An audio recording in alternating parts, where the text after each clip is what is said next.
she's the one, J-Mart. Sears Playground. No. Recording in progress. That one. Good evening, everybody, and welcome to the Yarmouth Select Board meeting of May 12th, 2026.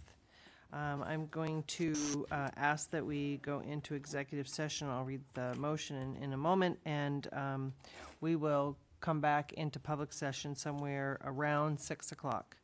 So the Yarmouth Select Board will consider going into executive session pursuant to Mass General Law, Chapter 30A, Section 21A3, to discuss strategy with respect to collective bargaining in regards to proposed wage plan applying to SEIU Unit B, which, if held in open meeting, would be have a detrimental effect on the bargaining of the public body, and the chair so declares, which I do. So I'd ask that somebody move that. I move that we go into executive session. Second. Do we have to do a roll call? We do, but Anybody come? they won't be, no. This is executive session. we So, still- but the motion needs to be that we're going into executive session pursuant to Mass General Law, Chapter 30A, Section 21A3, to discuss strategy with respect to collective bargaining in regards to proposed wage applying to SEIU Unit B. So moved. Second. All those in favor? Mark? Aye. Dorcas? Aye. Joyce? Aye. Argo, aye. Aye. We're in executive session. We will come back into public session at approximately 6 PM. Thank you. Recording stop. Good food while you're down there. Had some barbecue. It Yeah. was good. Johnson and Wells put one of their campuses down there in Charleston. Oh, no kidding. Oh, how funny. Ah. Recording in progress. Yeah, they have one in Charlotte, too. Yeah. Which is interesting. No. Well, the South is really, Just so you know, we're on. South is really kind of coming on. Food.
just, maybe Pam can give you the contact information for Sandy Urbanstein and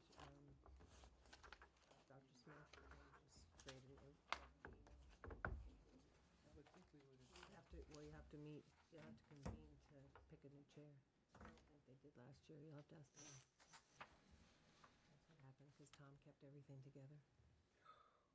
They're a great group, though. It's fun.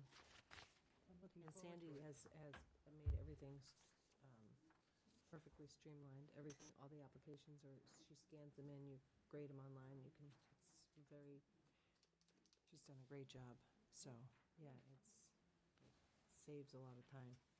We used to sit there and read them, it's quite a bit of reading, and then we'd pass it, we'd take stacks of 4 and keep a sheet, now you can, she uploads it all and does it really well, so basically you get together to figure out, you know, where you're gonna set your parameters for who gets what, or gets anything if they're incomplete, but.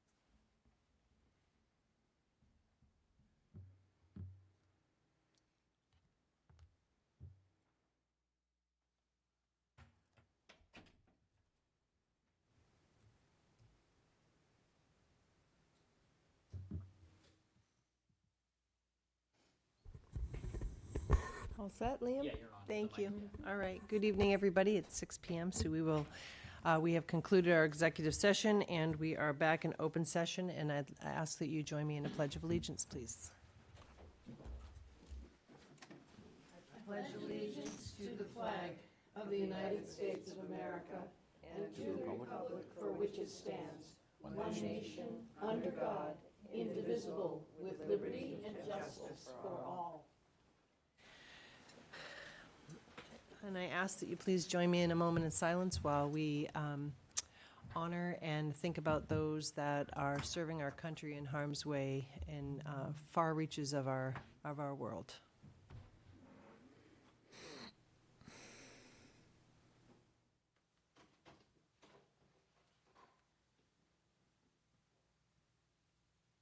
Thank you very much for that. We are going to begin our meeting with announcements. Is there anybody that has any announcements? Liz? I just would point out today is Tuesday, and next Tuesday, we have the ballot votes. So just to remind everybody to go to your voting place and vote your voice. Madam Chair? Yes. Because people have received their property tax bills for this half year, I'd just like to point out that on the town site in the assessor's area, there are a number of propositions, especially connected to seniors, disabled veterans, blind people, for property tax deferral or for personal exemptions. The one I particularly want to mention, because most of them have lists of papers you have to present that would be far too long to mention, is one for which applications open June 1st, and that's the Senior Tax Work-Off Program, and that's a one-paragraph description. And you go to the Yarmouth Senior Center and make an appointment to fill out the application there. So you'd call 508-394-7606 for more details. In addition to the statutory personal exemptions, this allows a work-off program for which you can qualify if you're 60 or over, if you're physically able to meet job requirements of one of the town departments, and you own a town in Yarmouth. Participants will... A home? A home. A home. You said town. Well, if you own a whole town, you probably don't need this help anyway. Thank you, Liz. if you own a home in the town of Yarmouth, you may qualify for a $500 abatement on real estate taxes for the work completed.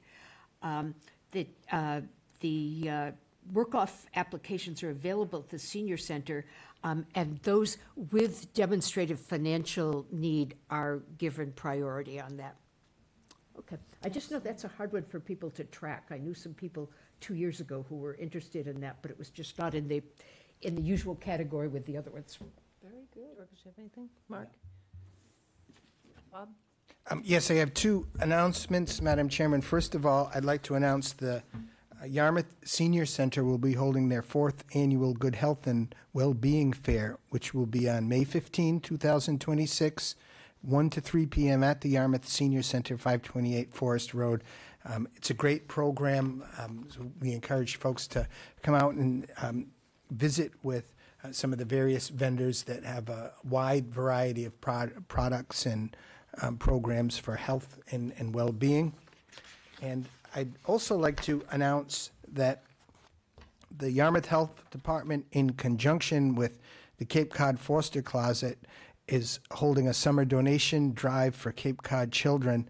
And the drop-off location is Yarmouth Health Department, located right at the Town Hall, 1146 Route 28. The deadline is May 25, and they're looking for new summer items such as swimsuits, beach towels, flip-flops, and these will go to help children in foster care and underprivileged people in our community. And contact the Yarmouth Health Department for any more information. Great. Is there anybody else that have any announcements? Seeing nobody, we will go to public comment. Is there anybody here that would like to address the board? Yes, good evening. Linda Callahan, Precinct 2. I just wanted to first thank the Select Board for placing the issue of scheduling a special town meeting on your agenda so quickly. It's well appreciated. I also wanted to thank voters from the entire community for the approximately 300 signatures gathered in only a couple of days for the citizens' petition to request this town meeting to readdress the annual town meeting Article 15, library construction. The number of signatures on the petition was well over 177 of the no votes, which was 14 votes short of the necessary 2/3 supermajority. I believe approximately 60% of the voters cast an affirmative vote. I just want to remind people that this is not a frivolous request. It's not a beautification project. A lot of money has already been approved by the voters of the town of Yarmouth over the past few years at previous meetings to continue working on this project. Approximately $250,000 has been spent. A lot of time has also been spent by town-appointed committees, approximately 10 years in the recent past, studying community needs and building conditions, library use statistics, gathering opinions, looking at refurbishing the MacArthur School, and many other suggestions that have been raised. And finally, the town of Yarmouth is guaranteed $13,438,478 in state construction grant funding and $403,154 in Green Library Incentive Grant available now. That availability is questionable in the future. The current aging buildings are going to need considerable repairs and upgrading. The whole cost of these repairs being borne by the town. Thank you.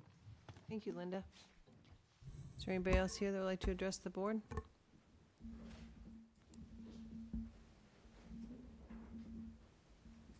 Good evening, Susan Britta from West Yarmouth. I'm speaking to you tonight just as a resident, not as a member of any committee that I'm on. I also want to speak to the issue of library funding and the special town meeting that we're going to have. On April 28th, a vote was taken.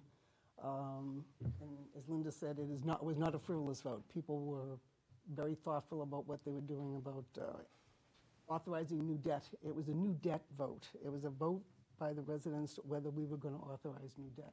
It was not a popularity vote. It was not whether you like libraries or don't like libraries. Everyone loves their library. You speak to anyone in the town, it's probably the most beloved activity the town does. That was not that kind of a vote. It was a vote to authorize new debt.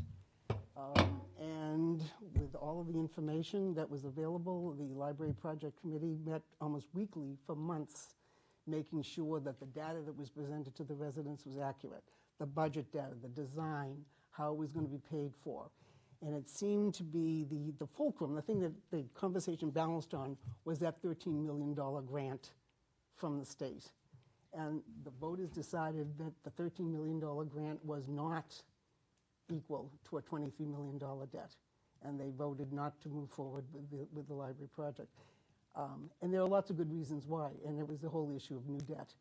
Very consistent with our very own finance committee that warned about the incremental, the danger of authorizing new debt when we had so many present obligations to be responsible for. There's a recent report that was issued by the Mass Municipal Association, basically the same issue. Rising operational costs, flat revenue stream. Be very cautious about, and this is not just Yarmouth, this is all the towns and on the Cape, it's all the towns across the state of Massachusetts. They're all in the same squeeze. Operating costs are going up, indirect and direct, and your revenue stream is very stable, particularly here in Yarmouth. We have an elderly population, we have a stable population on fixed income. Our ability to raise revenue is extremely limited. And the notion that we would be authorizing new debt without guaranteeing we can pay for it is really not physically, it's not something we should be considering. And this is, as you know, this is a result of a much larger governmental environmental picture, starting with the federal government. The federal government is no money to the states no money to the state and locals, and the state and locals now are burdened with trying to pay for all this debt. Before I retired, I worked for 35 years in Washington, D.C. for the federal government, and even if there were major administrative changes in this November and in 2 years, it would take years before the funding stream that we were used to comes back online. One of the first projects I ever did was years ago. I worked with Congressman Delahunt's office to get a mere $50,000 for Packett's Landing. That kind of small incremental grant, that's no longer available. That stuff is just not going to be available, let alone larger ones to pay for construction projects. So the notion that we would be sanctioning new debt when we really cannot, we have to concentrate on wastewater first, then we have other things we have to pay for. New debt at this time, not just for us, but for anyone in Massachusetts without a funding source is really not a physically responsible position to take. And then lastly, I just wanted to highlight the difference between two projects that we're aware of right now. The opening of the Parkers River Landing. For many of you, it's the drive-in site. For me, it will always be the drive-in site. And the library project and the issue of public outreach and community involvement. The library, the drive-in site project took a long time. Kathy Williams, spent hours, the committee spent hours incorporating public comment, getting public comment, so that when it opened, it was almost universally embraced by everyone in the town. Versus the library project, which, not because of anyone's fault, because of what we did or did not do, because of the strings attached to that state grant. The library project committee was under great time pressure. They could not do a lot of public outreach that we probably should have done. Once we took other people's money, which was state money, it came with strings. A lot of the things we could have discussed, we couldn't discuss. And so the result has been a project that has really been very divisive in the community versus the drive-in site, which could have been divisive and wasn't. We took a lot of time to incorporate public comment, community involvement, and the result has been just a project that has been just universally received and praised. So while I agree with Linda, this library project is not frivolous. It was never meant to be frivolous. A lot of time went into it. But, and we discussed this in the library project committee. This was always going to be a money vote. This was always going to be a pocketbook vote. Can we pay for it? Should we pay for it? And on the 28th of April, the citizens said no, not at this time. And with that, I will thank you for your time. Thank you, Susan. Is there anybody else who would like to address the board? We will go to Vita. Hello, Vita Morrison, Precinct 2. I just want to thank Susan. for her comments and endorse them wholeheartedly, which give me a little more time to just say something on sort of a sideline to this whole thing. I have asked over the years, or the last couple of years or so, could the board just please put out word to everybody in town who's involved, and not just the running of the town, but and the boards, the committees and everything, please do not come forward with any more projects, multi-million-dollar projects, because we are not in a position to undertake them. And I don't understand why that hasn't been done, because people, as far as I can tell, they just keep coming with these projects hither and yon. And look at what a mess this one has ended up in. Because, and we kind of, once it got rolling, it just got its own steam or something, and it's gotten way over into to this point. I don't know whether once it got started, it could have been stopped or something like that. But this is, it really is an outrageous example of how things should not be done. I think the town people, those running the town, are perfectly aware of what our financial situation is, and we cannot keep undertaking any new projects, these multi-million-dollar projects. And unfortunately, especially those that are seem to be burdened by the public, the rules and regulations that govern the public entities that build anything like that. That whole system is based on scams, one after another. Because this is the $35 million for this particular project is totally out of line, out of reasonable people would not agree that this is the right cost of that project, because it's based on all kinds of scams up and down the line. But anyway, as I said, Susan put it so well. I just think I wish that. For the benefit of those who are involved in it and promoting it and what have you, that it had never gotten to this point.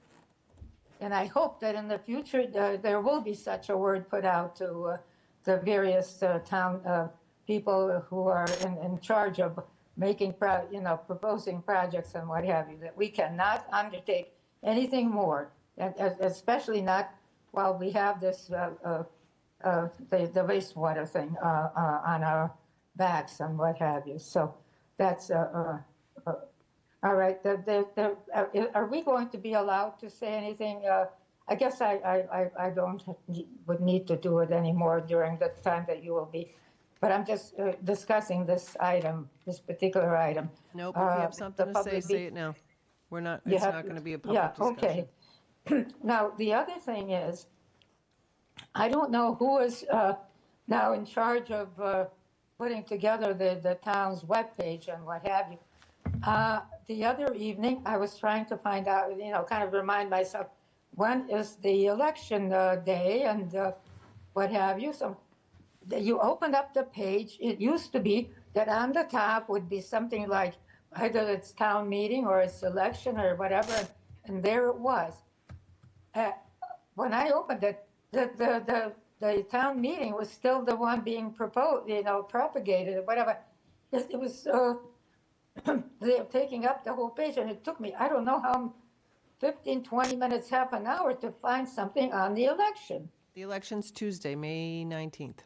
Well, I finally found, but I mean, shouldn't the one that has already passed more than 2 weeks ago or whenever be taken away and the election put in its place? I wish that, somebody would do something about that. Thank you. Thank you, Vita. Brian?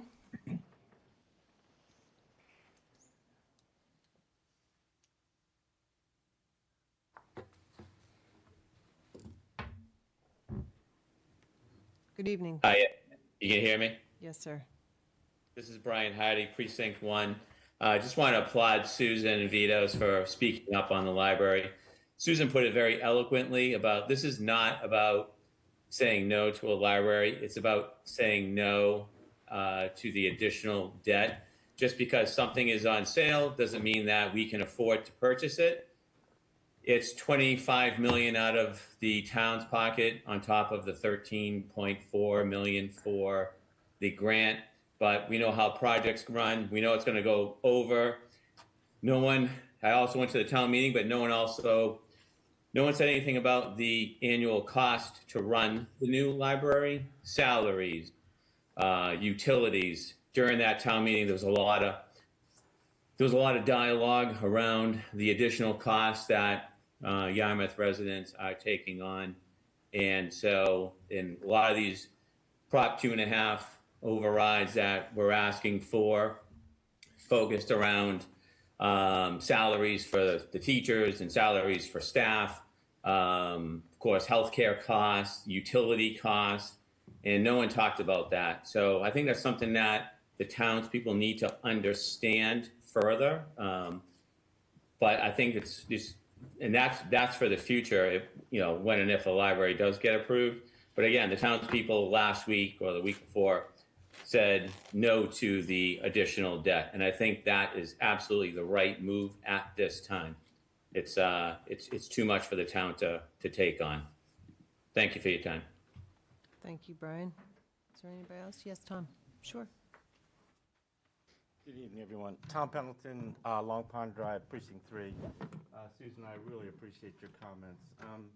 One, I don't believe that this project is a scam. It never was. This was well thought out, well looked at and talked about over a number of months.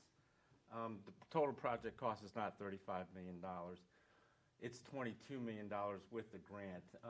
Another thing, this town needs to move forward and grow, and we haven't done any sort of major projects that maybe DPW in the last several years. These libraries are going to cost. These libraries are going to, the old libraries are going to cost a lot of money if this new library is not built, to rehab, to bring them up to code.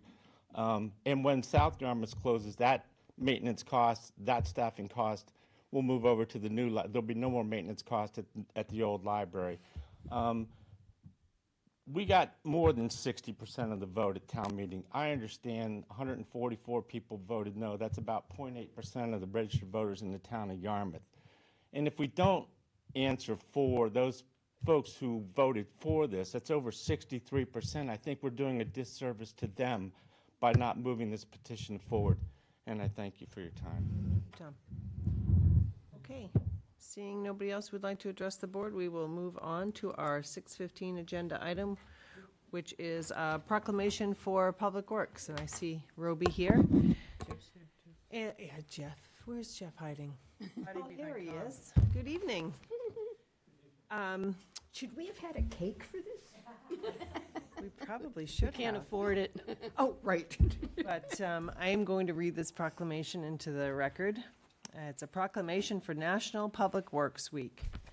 Whereas public work professionals focus on infrastructure, facilities, and services that are of vital importance to sustainable and resilient communities and to public health, high quality of life, and well-being of the people of Yarmouth. And whereas these infrastructure, facilities, and services could not be provided without the dedicated efforts of the public work professionals who are engineers, managers, and employees of all levels of government and the private sector who are responsible for rebuilding, improving, and protecting our nation's transportation, water supply, water treatment, solid waste system, public buildings, and other structures and facilities essential for our citizens. And whereas it's the public interest for the citizens, civic leaders, and children of the town of Yarmouth that gain knowledge of and to maintain an ongoing interest and understanding of the importance of public works and public works programs in their respective communities. And whereas the year of 2026 marks the 66th Annual National Public Works Week, sponsored by the American Public Works Association, be it now resolved that we, the Select Board for the Town of Yarmouth, do hereby designate the week of May 17th through the 23rd, 2026, as National Public Works Week. We urge all citizens to join with representatives of the American Public Works Association and government agencies and activities, events, and ceremonies designed to pay tribute to our public works professionals, engineers, managers, and employees, and to recognize the substantial contributions they make to protect our national health, safety, and quality of life, given this 12th day of May 2026, signed by the Yarmouth Select Board. Give this to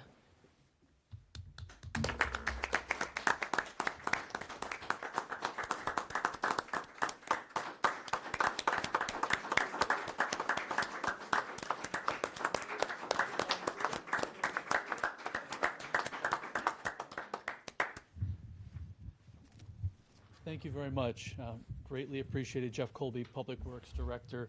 I do want to say this is for next week, and it's really appreciated that the board recognizes the hard efforts and hard work of the Public Works that serve this community, especially after this very difficult winter season that we have. Yes. Really appreciate that. Next week also, I do want to say that the disposal area will be doing a food drive, so we want to give back to the community as well. We've done that for a couple of years now, so just wanted to get that word out that bring your food goods to the disposal area, and we'll donate those to the Yarmouth Food Pantry. So that's just a nice thing that we like to do during Public Works Week. And the last thing I do want to say is that Peter Birch, who was the vac truck operator during the fatal trench collapse, is being recognized by the New England chapter of American Public Works next week during a ceremony. So that's just a nice thing that recognizes a relatively above and beyond effort by one of our own highway crew members during a very difficult situation. They're recognizing some other Public Works employees across the state, but it's nice to see someone from Yarmouth getting recognized. So thank you very much. Great. Thank you, Jeff. Thank you very much for those comments, and it's a very well-deserved recognition. All of the work that you all do is very, sometimes it's behind the scenes and, but I know this past winter was very difficult for you all, as it was difficult for all the residents. And sometimes, it's the little things that make things a little bit, easier for people in their life. And as difficult as it was, you guys did an amazing job. But you do an amazing job every day, and we're very grateful for all the work that you do. Does anybody else have anything else they want to add? I just have to add that, yes, I'm so acutely aware of the proclamation that was read and the heavy lift that the DPW department has always had, but in the future, it's doubling down on you, clearly, with resilience needs and the coming change in our climate. So thank you for being there and being ready to confront it. Anybody else have anything? Thank you very much for that. Okay, we are going to move on to our second hearing, which is it's a 6:30 item for the Parkers River Landing. There's a fee schedule that I don't see her here yet, but that's okay. We can handle this. This is our second hearing, so when we have new fees or a fee increase, we typically have 2 hearings. And what this is for a whole new fee structure for the utilization of the new Parkers River Landing Park. And so what has been proposed is that, we'll open the hearing back up. We had our first hearing, we continued it. So with this, we'll open the hearing back up. And it's so for fee type, application for use of town-owned property, which is the Parkers River Landing, it's proposed that a nonprofit fee for that would be $50 and a for-profit fee would be $100. A license fee for use of this parcel from May to October, and when I say parcel, it's just the event space. The remaining park will be open to the public. From May to October, nonprofit is $900 a day, and for-profit would be $1,800 a day. A license fee in the off-season, which would be November to April, would be $450 a day for nonprofit and $900 a day for profit. A reservation deposit would be $100 for nonprofit and $100 also for profit, and the security deposit proposed for both profit and nonprofit would be a $250 fee. In our last hearing, we had one or two comments. I have not received any comments. Bob, I don't think we've received any No comments. additional comments. Is there anybody from the public that would like to speak on these fees? I see somebody online. Megan. It could be Megan. Okay, somebody's online with their hand up. Fire tablet, it says. Yes. Good evening. Hi, this is Megan. Hi, Megan. Hi, sorry, I'm having some technical difficulties. I meant to be there in person. I'm sorry, I'm not feeling well today, so. No apologies. I thank you for tuning in. I hope you feel better. Thank you, and I'm here if you have any questions. Thank you very much. Is there anybody from the public that has any comments for or against the fees? With that, I'll take a motion to close the public hearing. So moved. Is there a second? Second. Any discussion on the motion? All those in favor Have a discussion item? for the motion on to close the public hearing? No, I had some remarks I made last week about some fee Okay, increases. we're going to close the public hearing. Very good. Okay. All those in favor? Aye. Opposed? Yes, Liz. So would still urge the town to consider a higher reservation deposit, especially for the for-profit entities.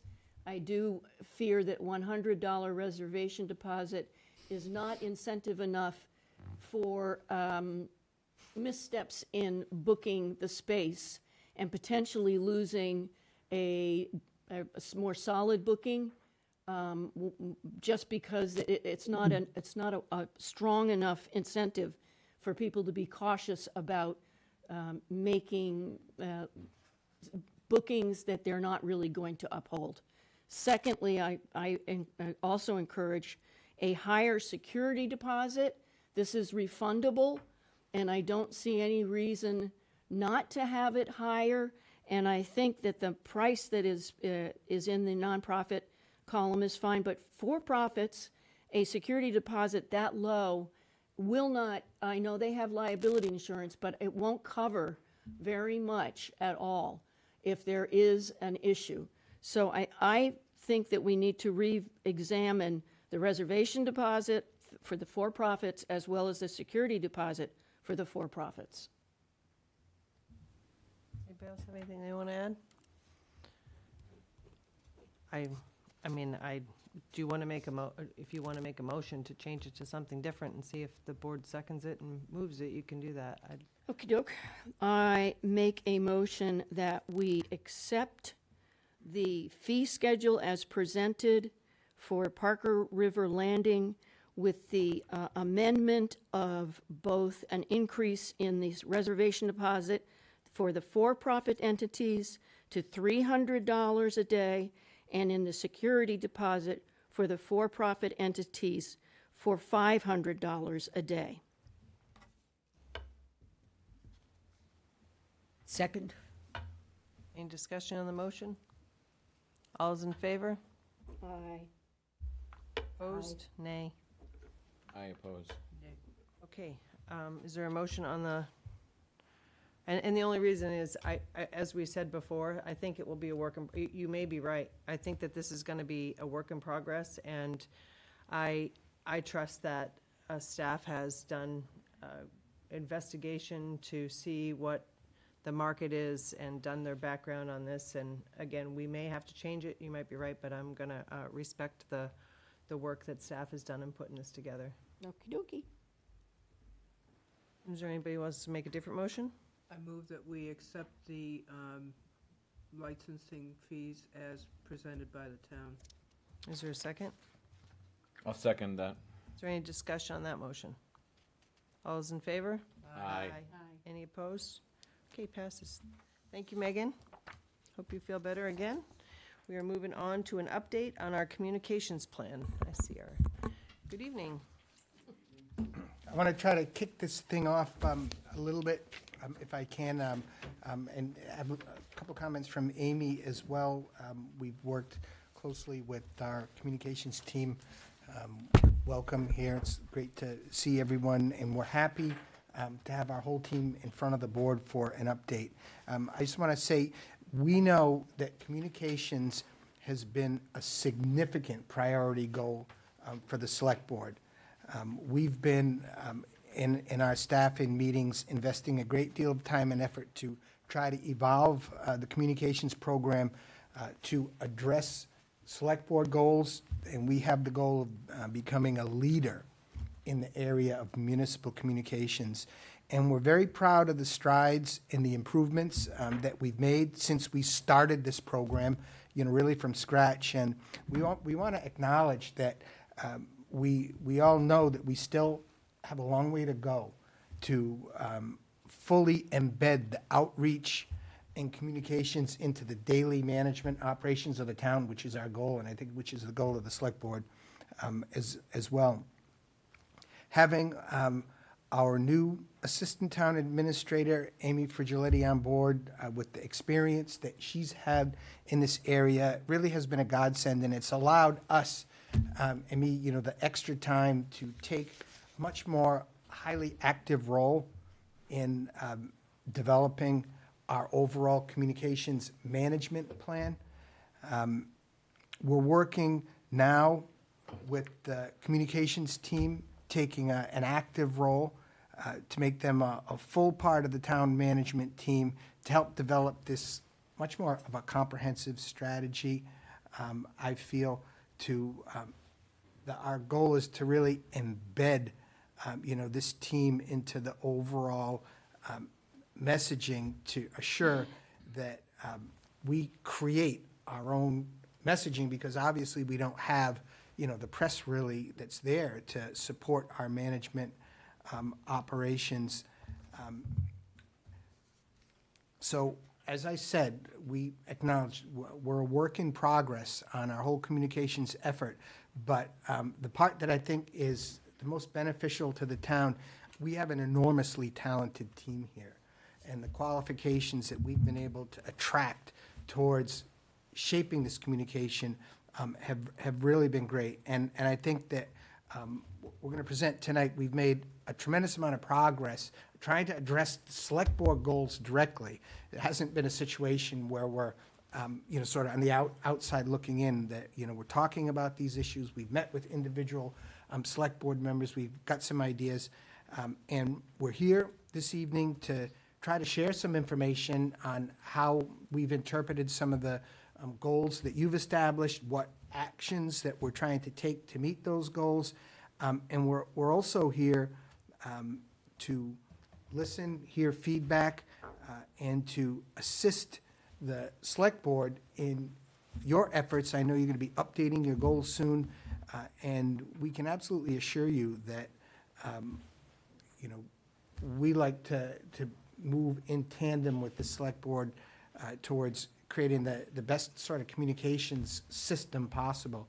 And so we're going to be working that together. Before I turn it over to Paul and the team to hear about some of the great work they're doing, I wanted to acknowledge Amy, and I think she had a couple of comments about some of the recent initiatives that we've done as well. Sure. I just wanted to highlight, based on some of the feedback I received from the board, when I first got here, I wanted to highlight some of the work that the communications team and I have done. In January, we rolled out the Select Board Spotlight. If you haven't had a chance to take a look at it, please do so. After each meeting, we try to write up a little synopsis of what happened at the meeting, any upcoming hearings that we have, any the fee changes that we had tonight, upcoming events, happenings in town, all the board votes. So please take a look at the Spotlight. Let us know, what you like about it, what you don't, what we might be able to change. I know that I want to work with the communications team and maybe making it a little more colorful, if we can get some more pictures added. I know people respond to that a lot too. So encourage the board to look at it and also the community to take a look at it. It goes out via news and announcements on the website, and then the team also puts it up on Facebook and on the website. And if people are interested in getting it right to their email, they can sign up on the website under the Notify Me button.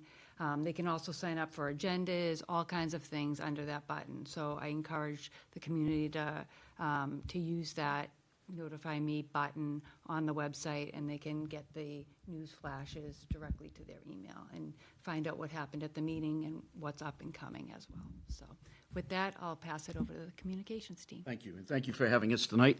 Hopefully, this will be an overview of things. We're going to take a quick look at what the agenda would look like. We're going to discuss each of these topics. Primarily, though, we have taken the reason for what we're doing tonight off of the goals of last year's meeting by the Select Board.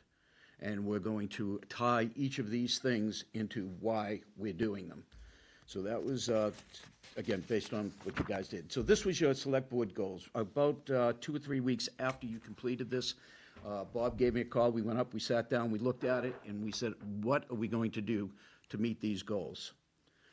I won't go through each of these. You guys know this well. This is on the website also for everybody to take a look at. Goal 1 includes all phases of public education and government, which is PEG, access, including performance and feasibility of Cape Media to continue its mission on behalf of the town. This was a big one. For many years, we've had, since I've been here, not too much communication with Cape Media. And there were some issues that we knew that we needed to do and take advantage of. That was one, to get somebody sitting on the board that would help us have a voice in what was happening with Cape Media. We fund that entity with a lot of money every year. So we felt that we needed to have a representative there. With that, we began to have meetings with the chairman of the board. They were having some turmoil within directorship, et cetera, so we figured we'd get the director in here. And then we needed to make sure that we allowed our goals between what Cape Media was doing and what the town of Yarmouth expected. So with that, the issues and discussions that we had with Cape Media, with the chair, we discussed our dissatisfaction of what was going on with us. We were paying a lot of money, and there was no visible return. I would ask for updates on what are they doing for the town. We really weren't getting anything back. So we made it clear that had to change. Another big issue was the attitude in which town meeting was represented by Cape Media. When I came here, I thought that was one of their primary goals. It was kind of like a courtesy to us that they were doing our meetings. Thus, the issues that we were seeing at some of the meetings. So we had that. We had 3 or 4 meetings in my office, and they went for some time. And then the lack of coverage for the community. On Channel 26, what's on there? Tell me what's there and who it is from Yarmouth that's being represented. And there really wasn't a clear answer. So we kept pushing and having meetings to get to that the bottom of that. And the last thing was the poor communication. How do we get important things that are going on in this town on Channel 26 and to help build this up? So some of the progress we made with Cape Media. We implemented a plan, what we expected. We talked about service levels. We talked about what we would be expecting in the future, and we started to develop a plan. Meanwhile, they were still going through some turmoil, and they asked us to understand that, but they were going to come to the table, which was great. The next thing is that town meeting, we made clear, had to be one of their primary deliverables, period. With that, I think if you look at last town meeting that we just had, we were presented with, in the last hour, some really tough information that the sound system was not going to work in that building.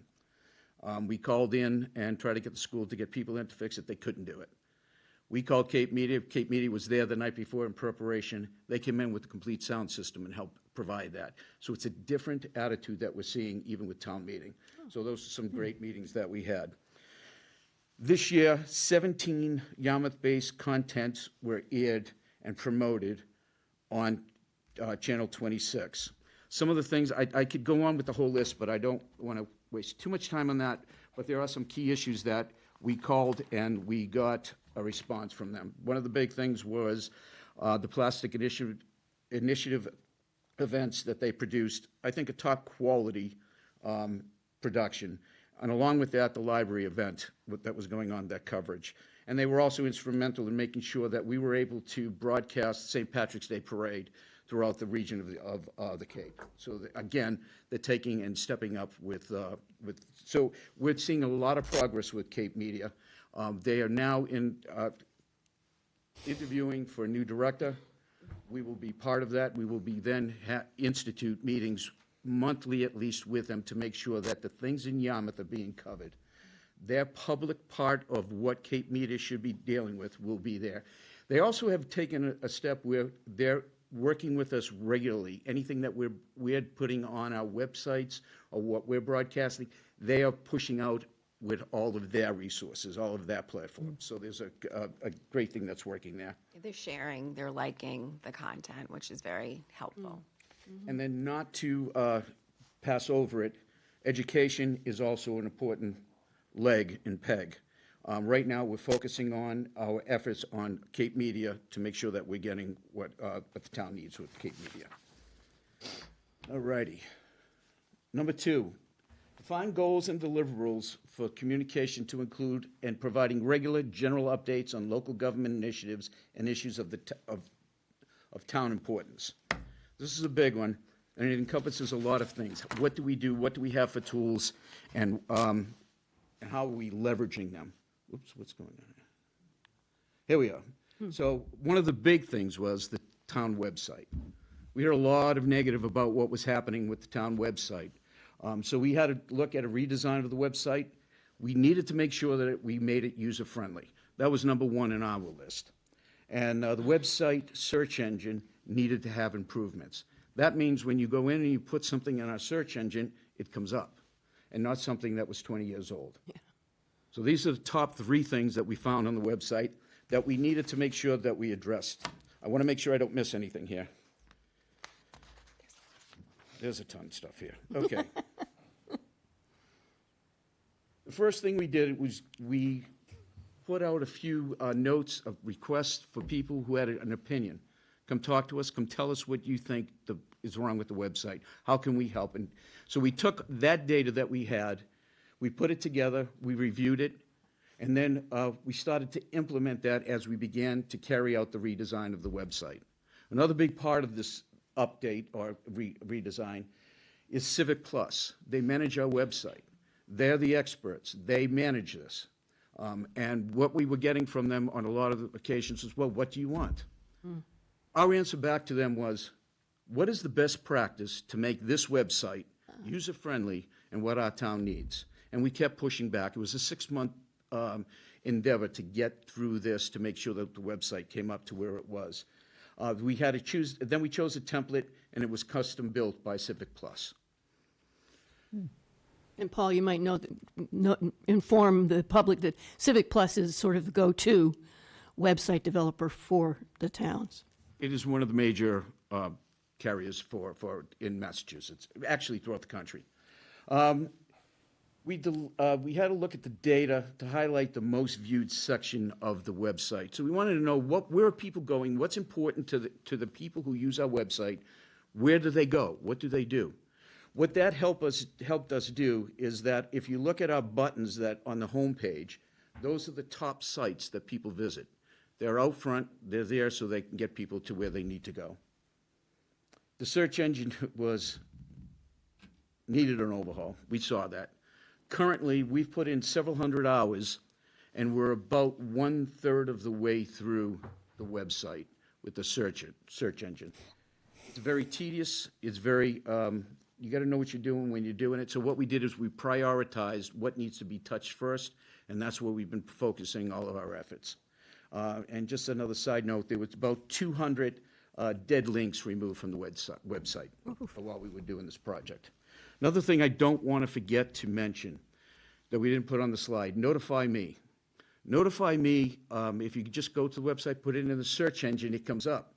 And it gives you an option to pick about 120 plus topics that if you put your name in there and you click on what you're interested in, you'll get updates directly into your email on a regular basis. So if you're following the library, you click the library. If you're following the board of, you're following the select board, click the board of select board. Anything that updates on those, it's done. Another thing that we did talk about, and I forgot to put it in here, was somebody had mentioned that the select board web page was not up to date. So with that, we reached out. We said, those of you who would like, send us a headshot, send us some type of write-up that you would like to see there, and that's been completed. So if anybody wants to update that, we're always ready to do that.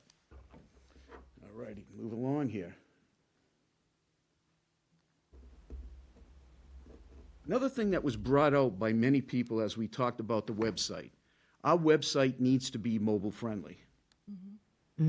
I don't want to have to go on my webpage, my mobile, because most people are using their mobile devices now. So if you go to our website now, it is mobile-friendly. However, if you go one step further and you click on C-Click Fix app and you download it and put it on your cell phone, you'll see that right here on the front page of C-Click Fix, and you select Yarmouth, Massachusetts, there are some buttons there. You click visit our website, it brings you right to our website, and the full power of the website. But if you want to pay bills online and any other services, get dog license, what have you, click on that, and it brings you right there. Want to know what's going on in the town? What are the big projects that we're dealing with? Click on Town Projects. It brings you right to the website, and it's all mobile-friendly on your cell phone. Go down to agenda minutes, jobs, disposal, and beach stickers. And if you want to watch any of the proceedings, click on Yarmouth TV at the bottom of the page, and it brings you right to, if you're watching now and you want to get it on your cell phone, click it now, click on watch, and you'll get us doing this currently. Is there a way to get cell service in this room? I'm sorry? Is there a way to get cell service in this room? What carrier do you have? Sprint. Yeah. We have a major that's technology. Okay. It is I terrible was just in trying the to go to town. the website, but I I can't. will tell you this, for those who have Verizon, since Verizon is primary carrier for wireless, we have put boosters in this area so that's why I can get it, because I couldn't before. All righty, so the website needed to have mobile-friendly. Civic engagement was important for us, and how do we access services and direct communication with the town? How can you take on your app and tell the town something that they need to know? Well, some of the things that we were able to do, and oops. Our website is now mobile-friendly. We've accomplished that. We've gotten many comments about where that puts a lot of people, and people are happy. We've gotten some good, really, feedback. It also provides a user-friendly mobile version for town services. Like I say, you can get your dog license renewed, etc. And its ability for the residents to report down trees, power lines, issues with storm-related issues. And I don't even want to stop with that because there's a whole plethora of things that you can do. If there was a pothole, if there was street signs that were down, if there was a light down, you can take a picture through the app. And we have a little thing that you get off on the website that shows you how to use the app. But you can take a picture, send it out, send it right to DPW. DPW has bought into this, and they are using this product as we're moving forward. The other great thing about this app is that we only are touching a few of its capabilities. The app, we can grow the features on the app tremendously. However, what that takes is resources for different departments to be able to encompass it. Can I just say something? I'm not sure we would want people to go on our website if there's a power line. They don't. It's a separate ticket thing that Does it goes on. notify emergency personnel? We don't want them to call 911. I would hate for somebody to see It's not that. a replacement. It's not a replacement at all. It's just an addition of a way of reporting it. Yes, a down power line, everybody should call 911. We're talking about if there was a light out on the street, if there was a pothole, Okay. a tree down. These are ways that the town can, people in the town driving down the street can send in information. Once it's received, a communication goes back to that user to say that it was complete, or we're working on it. It was very helpful during the storm Oh, because no people doubt. did use it. I would hate for somebody to think that they're going to register Replace it something with there that, and Absolutely. wait for somebody to come help them. And, they should be calling emergency and not. Suppose that it should, on our website, probably should have a liability note if you are witnessing a down line, call 9, and it's been affirmed. Okay, thank you. Good. Excellent. Okay, that's the app. Another big thing was always town meeting. Several areas two topic areas that we really have to address and have to address quickly. One was concerns about the production itself, outages, et cetera. And I think, and the second thing was attention and the promotion of town meeting. We have addressed the issues with production with Cape Media. I'm feeling more and more comfortable with them, that they take it serious. It's part of their number one deliverable to us, and they take it, I think, much more seriously even through this tough situation with them, they have always provided us a team that knows their business. So that's big. Planning and promotion, we try to get it up wherever we could. We've changed the way we look at it, and there is a set format that we use for every town meeting. There's radio advertisement, there's digital advertisement, there's social media, the podcasts. For example, there were 6 podcasts dedicated this time to town meeting that we used to get the information out, and we'll talk about that in a few minutes. We would wait maybe a couple weeks before and start promoting. This is a 6 weeks ahead of any town meeting. We begin to set the date and post it and advertise it out to the town folks. I want to make sure I don't miss anything. We had one issue over the last meeting, and it was on Cablecast, where it was dropping the signal. That's been addressed. It has not been fixed. It has been addressed. We're finding out that this is an issue with Cablecast, and we're not the only town that is experiencing that issue. However, that doesn't mean we're not addressing it. We're working on that.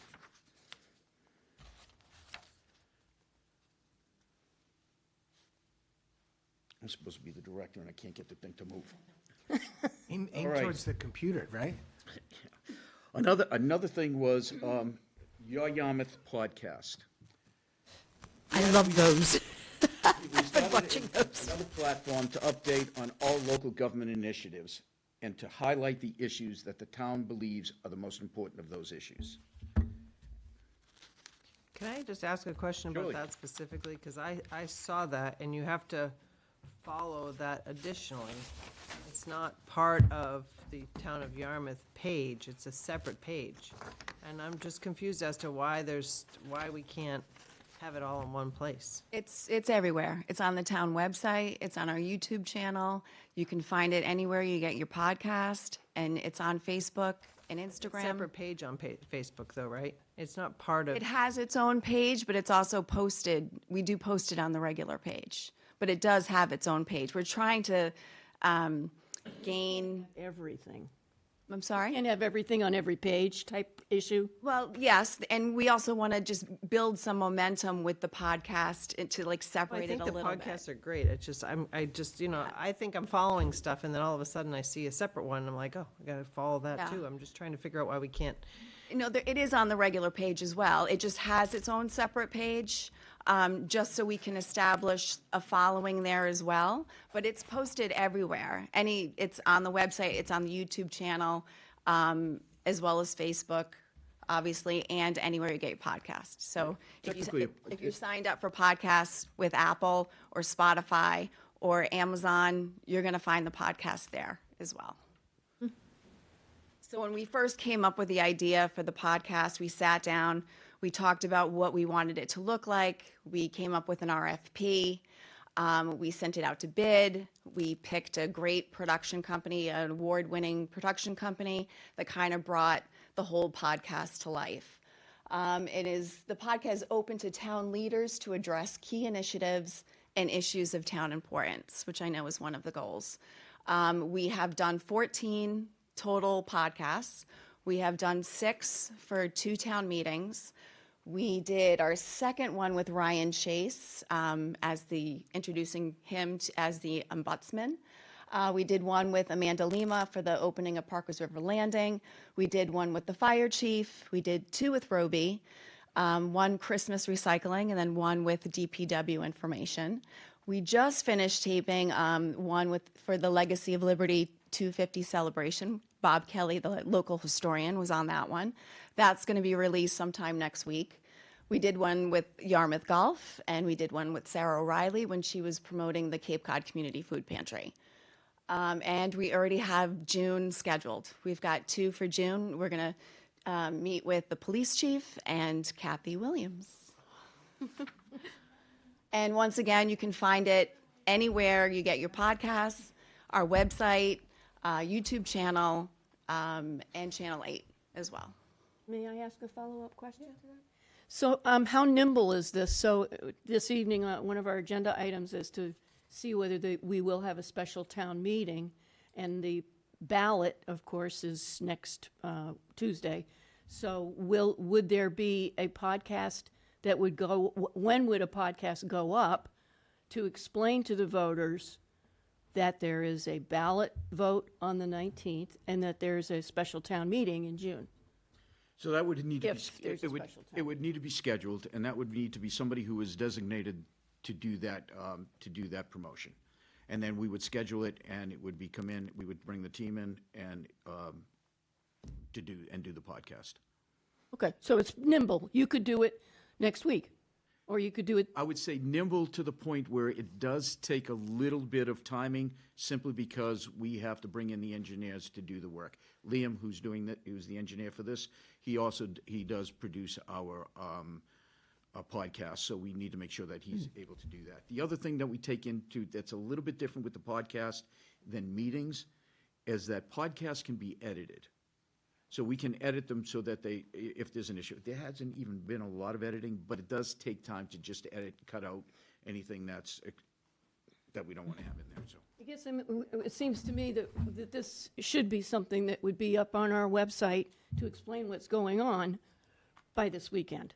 Right, so I'll say this, again, this is open to any leadership in the town that has and feels that they have an important topic that needs to be discussed, to sit down, and it's a forum to be able to do that quickly and get it out. It's not something that you want Laurie to interview me about. Right, no, that's what I'm saying, but So- this. but we do- so- No, Tom had done one of them for the The library library. Understood. prior to I the saw last that. town meeting. Yeah, Yeah. but I mean, I think people are very confused right now because there was a vote, a town meeting. They don't think they have to go to the ballot because there was a vote. So as far as they're concerned, it's over. And that's something that we might want to. Well, we'll We'll get discuss to that later. But And my point being that this is a Point- very. Yeah, point of order, important- Madam Chair, if we could just stick with the agenda item. Very good. Thank you. All righty, that's our podcast. I'm going to do this now. Goal number 3 was to develop standardized formats for uniform consistency across and town-wide messaging. Your next page 17, I changed it up a little bit, and we'll make sure that you get page 17 as we present it here tonight. So we had to sit down and ask ourselves some questions, and these are the questions that we discussed. How do we ensure the consistency in town-wide messaging? How do we do that? What is that going to take? Secondly, what tools are needed in order to accomplish this? And how do we encourage collaboration between town departments, groups, and committees? How do we get people talking to each other to help get the messaging the same? First thing that we did was we come up with a simple form that helps anybody who wants to get a message out to say, this is what the message is, this is what it entails. It's not a elongated form. We're going to hand that out to you guys afterwards so that you have a copy of what it looks like. But it just tells what's the topic, what do you need, do you want to do radio, do you need to do this, do you need to do that? So it helps organize train of thought, and it starts the conversation in preparation. We assist teams with their communications across several platforms. There was a time when I first started that certain things went on Facebook, certain things went on Channel 8, certain things went here, and certain things went there. If we're trying to get a message out, that message should be consistent across any and all of our platforms. So we strive that for no matter what we do, that we cover all of these things, because I don't know who's looking at Facebook, and I don't know who's looking at Instagram, and I'm not sure who's watching YouTube. Well, we do know, because we do take that data, but not everybody looks at the same stuff. So there's one big thing, that any message that's placed here gets placed across the full platform.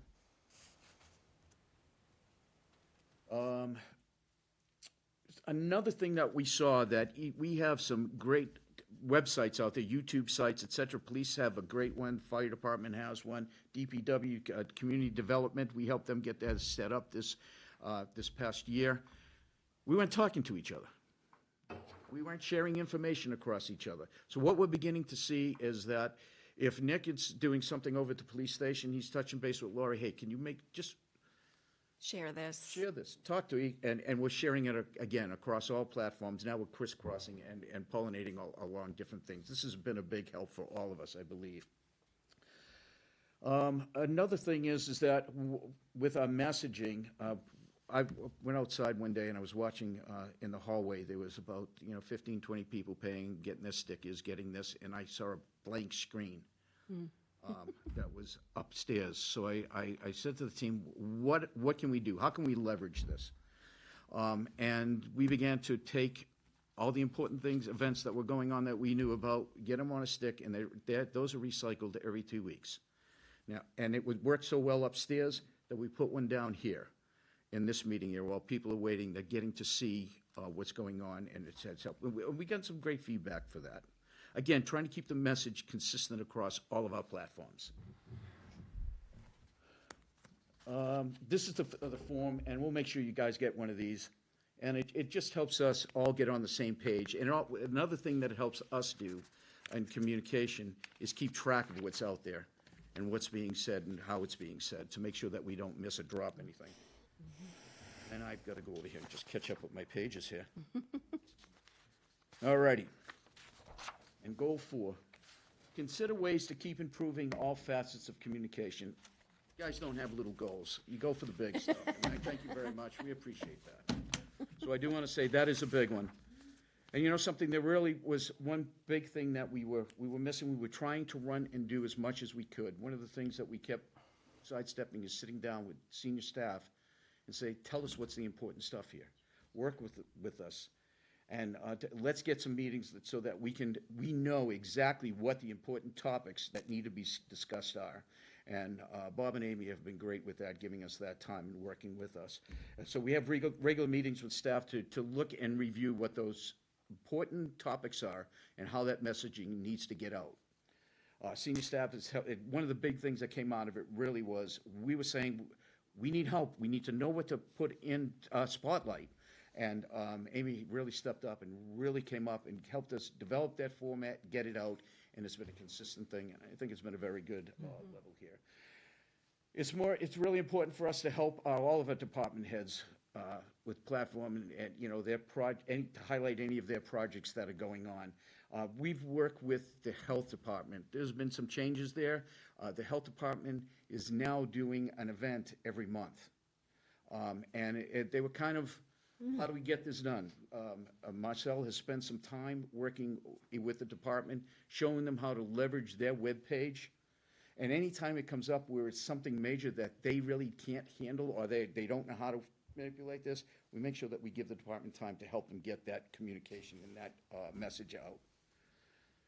The other thing that was important that we've been doing now, I think for about 8 months, if not more, is we produce a monthly report with analytics that we send up to senior staff. What's in that? That looks at the numbers. Listen, this month we did this, this, and this.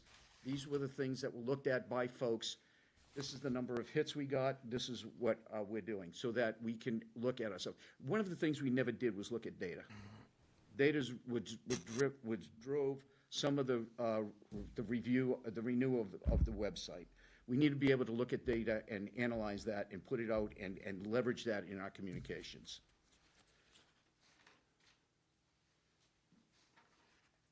And that's what we have for you this evening. Can I just ask one question on about your previous statement? So, when you say you help, like the Board of Health updating, is each department responsible for doing their own updates on their website? Correct. Each department is responsible for keeping their part of the website under their heading fresh and up to date. If it needs major overhaul, if it needs any other support, Marcel will step in and really give them that support that they need. That's interesting. What's the review process and the information we're putting out there? I mean, it doesn't go through one. I would think, there's a lot to say about communications, but there's a lot, and I don't have any specifics that any town department has done negatively, but there's a lot of liability to putting information out, right? Well, and so I'm just, surprised that there's so many people controlling that, and it's not going through and being reviewed by people that. It should be being reviewed by the department heads. Okay. I know that for health, as a matter of fact, that Mark reviews anything and all things that are posted. Yeah, and not just anyone has access as an administrator. Only certain people have those administrative rights. So that's kind of a way that we corral that as well. I get a little bit concerned when. No. Okay, all right. Okay. Like an intern can't go in and start putting things on the website. There's limits to who has access. All right. Thank you very much for that. That was a lot of information. I know you summarized it quite quickly, so, Mark. Thank you, Madam Chair. Mark first. This is his communication. thing. This We is know. his thing. We know. I would go to you if it was like solar something. There you go. Thanks for coming here tonight. I'm glad we're all admitting that there's a lot of problems, and I appreciate the candidness of your presentation, that we're not happy with Cape Media, and there are things that need to be improved on the website. There are a whole range of issues. So I appreciate tonight hearing the honesty and the candidness, because, as Bob said from the very beginning, it's a priority for us, and the acknowledgement that we have a long way to go is refreshing to hear.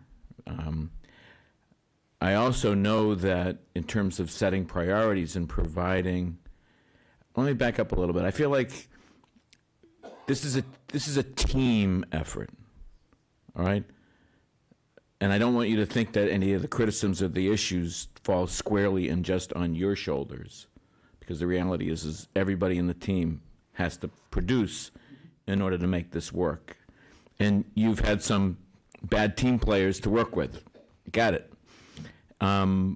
With respect to the Cape Media people, I would agree that major changes need to take place there. And I would agree, Madam Chair, that I'm not sure it's one staff member, but it may very well require something fairly radical. Now, I've spoken with other Cape Media Center board members myself. I've encouraged them to be radical. I've encouraged them to look at maybe a partnership, to consider working closely with Falmouth Community TV. They do an outstanding job in serving their community in Falmouth. In fact, I go there on a regular basis because I'm asked to come in and be interviewed on a whole range of issues there. It's a very active, very talented group of people there. But we have to be radical, and we have to be thinking to even radical solutions or approaches like that. So I'm glad we've got that clearly on our radar screen. I'm also glad that there's some degree of dissatisfaction with the website, and that there are constant efforts being made to improve that. There's nothing, you get frustrated, we get frustrated, residents get frustrated. And the thing is I think what we have to do is to start thinking about timeframes and when we hope or when we anticipate getting things fixed or resolved or making some real progress. Because I think there's just a loss of patience in a lot of circles. So I'm glad to hear that we've got some concerns there. What I'd like to do is to see if, when I look at this presentation, there are a lot of interesting and very important points that are being made in this. What I'd like to do is see if we can transition the presentation into the remnants of a plan, right? So a document that says, this is our communications plan. These are our goals. These are our audiences. These are the tools that we're using to reach the audiences. These are how they are to be deployed. I honestly think we have to identify clearly the role of key people in organizations in the plan. And I also think that the successful communities and municipalities that communicate well also have more engagement from the town manager's office. If you look in Barnstable, the direct engagement with the communications office there. And I've had this conversation with the manager and the assistant. I'm looking to see the administration office to be consistently and constantly engaged in helping you folks do your job, because some of these things are beyond your direct control. Getting input, getting copy, getting material, getting information on priorities and so forth, a lot of that stuff you need other members of the team to contribute to and contribute with. So I see this as clearly a team effort, and I think there's work that we all have to do. For example, I think we should be more aggressive and be more involved in the whole series of discussions with the Cape Media Center. It's great that they're hearing from you or they're hearing from Bob, but maybe they need to be hearing more from us as a select board. Maybe we need to bring them in here. So we're part of the Plan, yes. we're part of the team too. Absolutely. All right, and you need to be able to call on us and utilize us to implement and highlight and get the kind of assistance that you need. Now, getting back to the website, Civic Plus has a mixed reputation. I mean, yes, they're the dominant player, but not everybody's happy with them, and there's some people that are very unhappy with them. And I'm not sure what the terms of the agreement are, and I'm not interested in getting in the details, but at some point we may just have to look at cutting our losses with one group and move to another group that can do a much better job.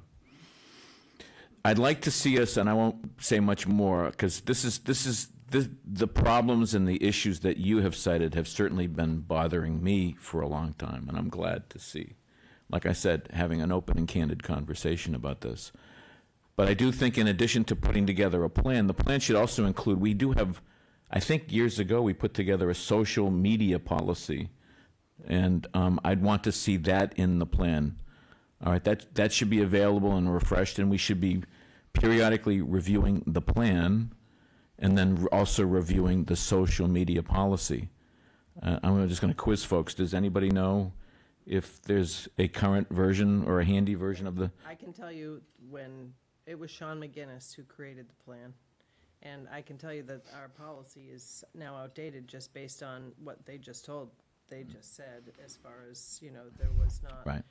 There were, there was a lot of laws at the time early on about printing out comments Right. and keeping records. I don't know if that kind of thing is still happening. Everything is archived. So, because we've talked to Mary about that, Malowski, and everything is definitely archived. So if somebody comes to us, we can go back and definitely look at it. But I've also talked to Kevin, who has produced a social media and access to our network plan. And Kevin? Kevin Lennon. Okay. Who needed to produce that, and they're willing to share that with us, and it's on our plate to take a look. But we have our own policy that we need to make sure Yeah, is up to date. but the policy that we adopted applies to the entire town. Yes. So what we need to do as a board is, how we periodically, Kathy will come before us with an updated open space plan, right? We should every year or two be having a board discussion about our communications plan. So I'd like to see this, Madam Chair, incorporated into an actual plan.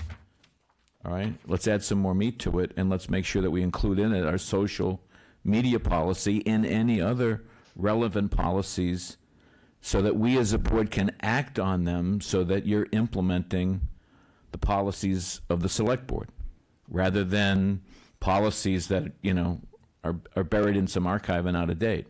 So we need to keep this as a fresh and engaging process going forward from today. And we should work on a date with the town administrator on when we can expect to see a draft communications plan, when we can expect to see a draft social media plan that's been updated to meet the current standards and current requirements. And I think that would be very much in order. And I think we as a board need to know when there are problems and issues with some of the other team players that you work with and rely upon, so that you can do your jobs, so that we can be engaged in cracking the whip and hauling folks in here, so that we can tell them what our expectations are. This shouldn't be just your job to pick up the phone and make a complaint to the media center. They should come before us, and they should explain to us how they're going to rectify their problems. So, again, we're part of the team too, and we have a role to play. And I don't think collectively, and again, I'm very concerned about this team assembled here tonight hasn't been on the field enough and provided enough support. And I want to see the administrator's office far more engaged. And I want to acknowledge, the fact that there have been some improvements, and I can see the fingerprints on them. I can see Amy's engagement. I can see Bob's engagement. I know folks are doing things to make improvements, The improvements are noticeable.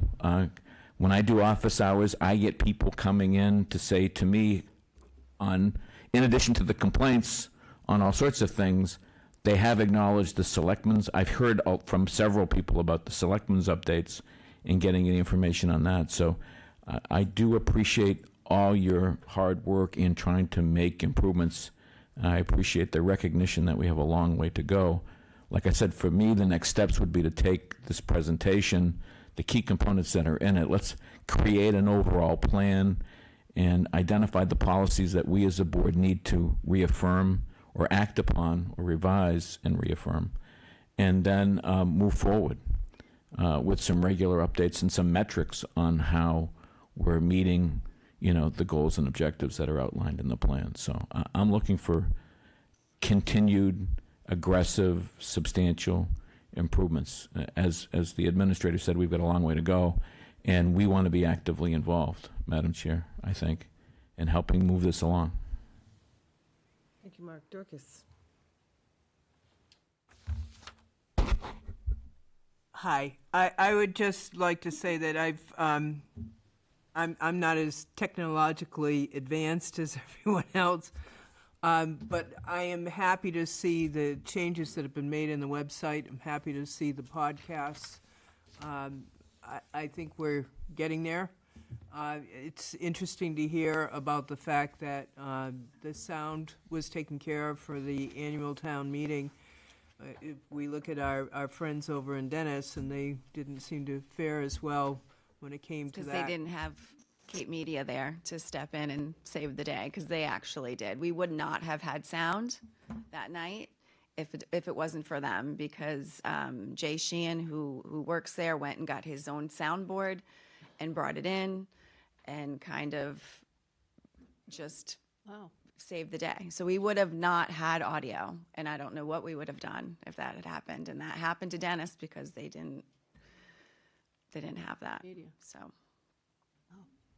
I'm happy to see that we're on the way. I mean, nobody thinks we're there yet. We have a long way to go. You've certainly acknowledged a lot of things that need to be identified, and I'm going to kind of defer to the others here on this one. Thank you. Joyce? As I've already said, love the podcasts, and I think that brings the town alive in a way that we haven't really had with some of the other communications choices. I also love the new ease of use. It's so easy to find things. I usually take many steps to find things, and I'm either much smarter than I was a year ago, or you're doing really good stuff. Well, Marcel has really put in a lot of time and effort to fix that search engine, which takes a lot of time. It is not an easy process, and I think, like we already said, we're only like a third of the way there. So we're still, even though we have a new look, we're still dealing with things from years past. So dead links and 15 years of neglect. Yeah, misspellings in documents. So there's been a lot of that, and it takes time. I'm very aware that when the Cape Media Center had a different name and was on White's Path in Yarmouth people interacted with it much more and had much more of a sense of it. And I think ever since it moved to Shed Hole Road It's now moved. It's in moved Dennis, again. It's moved again, like, Joyce. it's Moving kind of again. like on our, Moved again.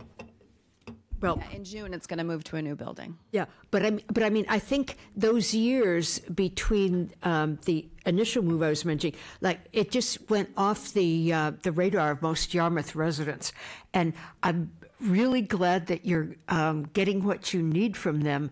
I think we can sometimes depend on town communications and on Cape Media Center, wherever it may be, to fill in the role of local newspapers like the Register that we used to have. And I sometimes worry that we may be asking you to do something that's semi-infinite. So I hope you'll feel, if you feel like we're asking stuff that takes you out too far of your work for the town and plugging people into the town and getting people more knowledgeable about the town, that you'll tell us, because I'm aware there's this big black hole where there used to be newspapers. And I don't find that the local version of USA Today is filling it. But I'm so grateful for your efforts, and I really see just a big step up. And I love the studio. I've taken a peek of that. You've been very generous to show that to me.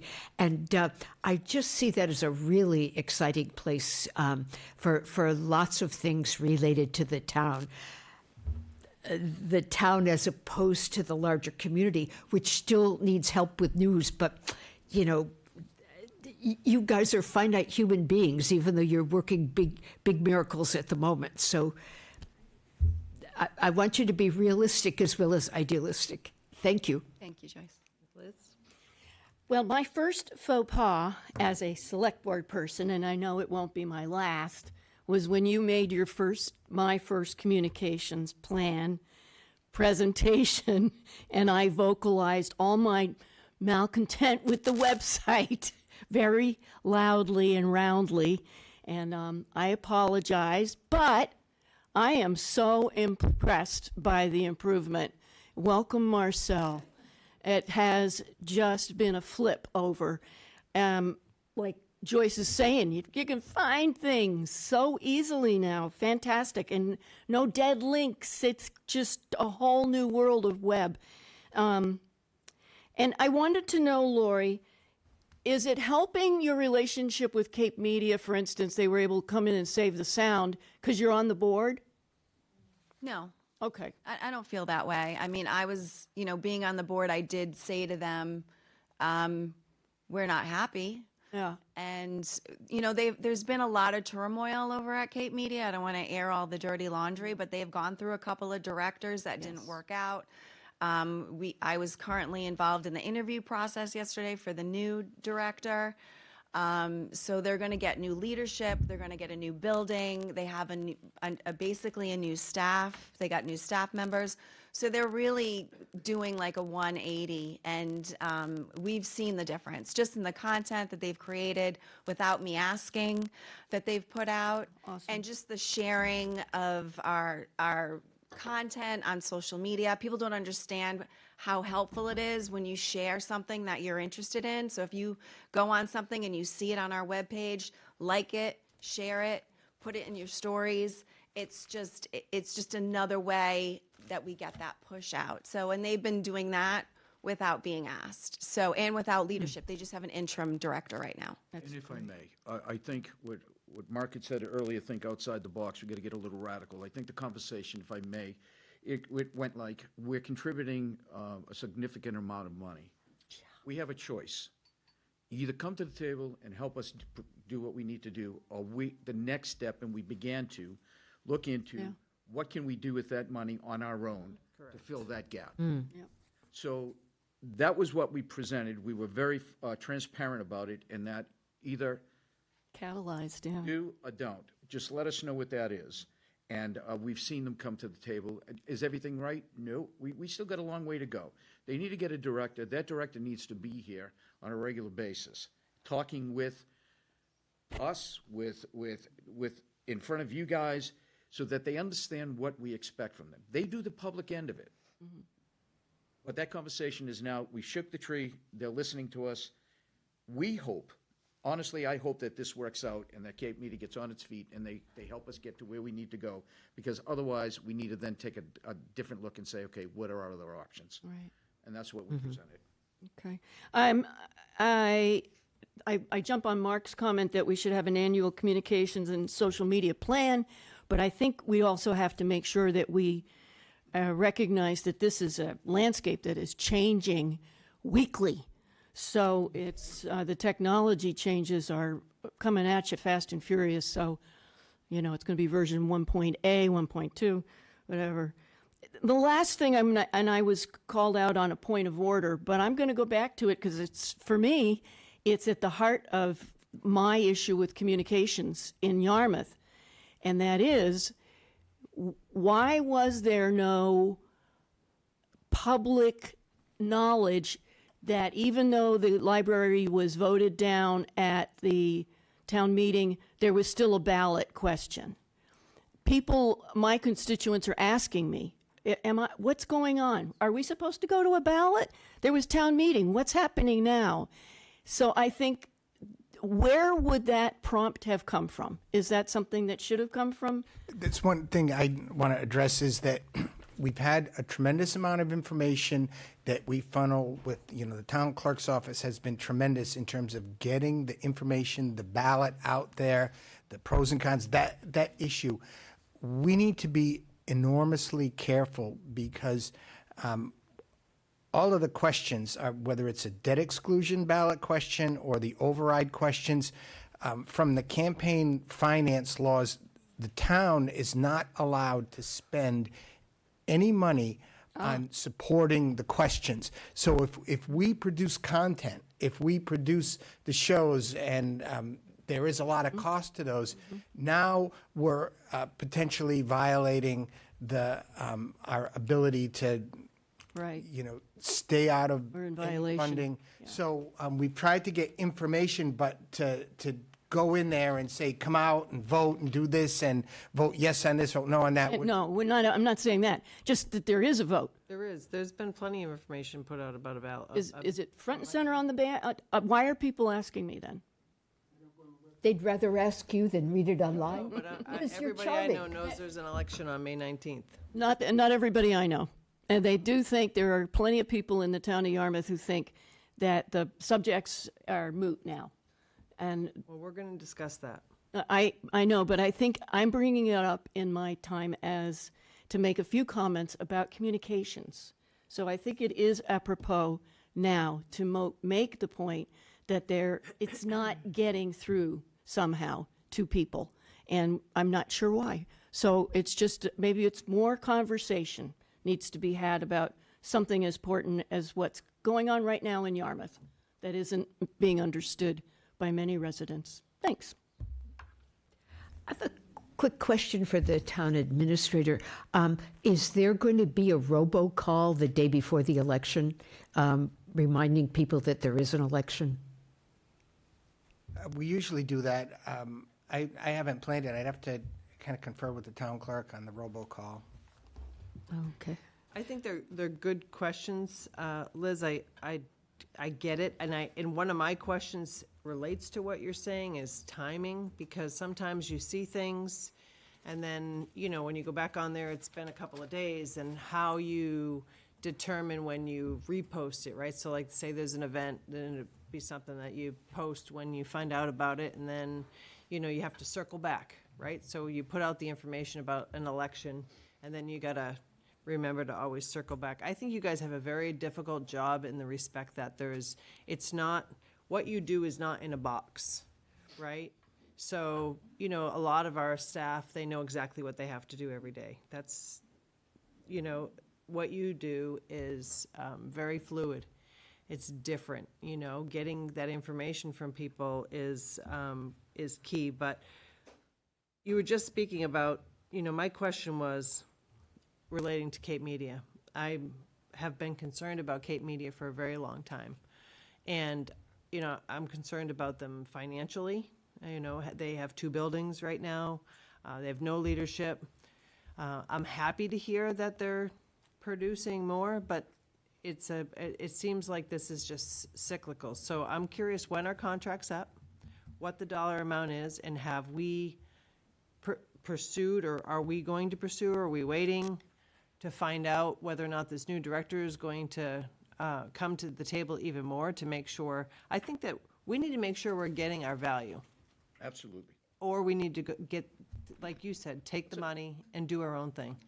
And while this is great information, news to me that they've been at the table for maybe the last few months, thank goodness Lori's been communicating with them, because without that, we've had very little. They brought in a media person. They were doing news, which was great. That lasted,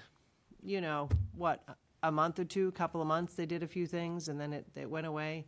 So I'm concerned about their financial stability and the future there. We've been through a lot with them, and I think they're keeping us happy for now, but ultimately, we need to make a decision as a community on whether or not we're gonna stick with that or go in our own direction. And, you know, with technology and the things that we have now, I feel like we could probably do a better job being our own advocates and putting out our own information with that kind of money. I'm happy that they help for town meeting, but that's, as you said, that should be a mandatory. Where's the rest of it? So that's one of the biggest things, the timing. You know, and the other thing that I'm very critical on, and you know, this whole department is new, right? Laura, you've been with the town 4 years, 4 years? Two?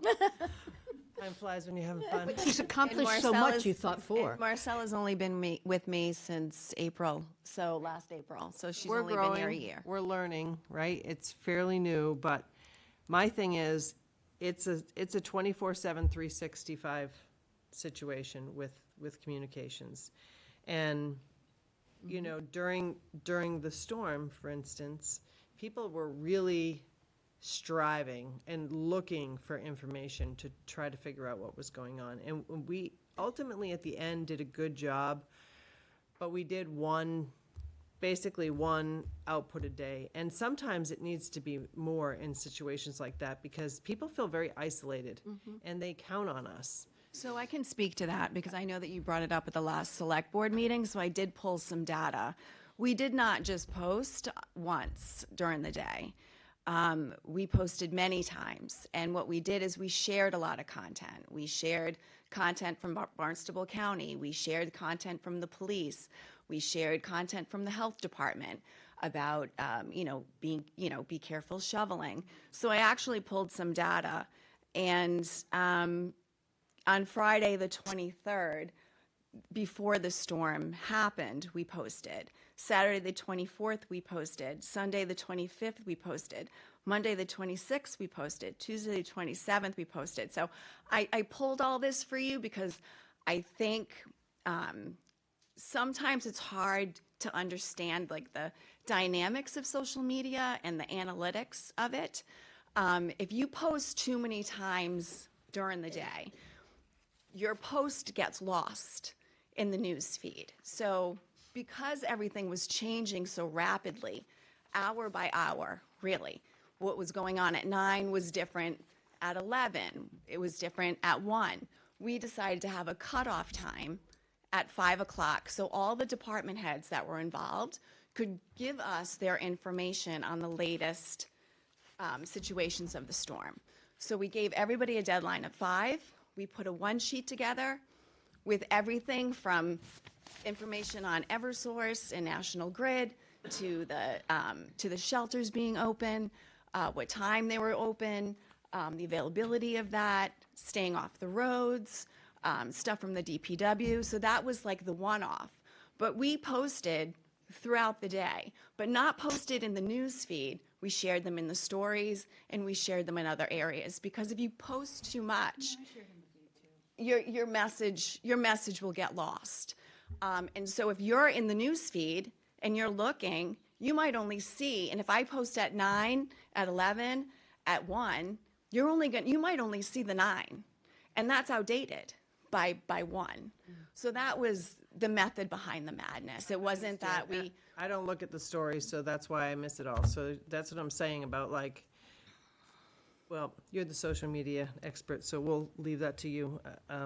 But, you know, as far as events go, I think, you know, I'd like to make sure, I would love to have a calendar of events where everything's posted and that somebody's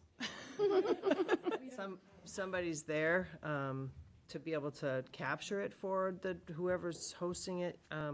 You did a great job at the Parker's River Landing. Parker's Liver Landing.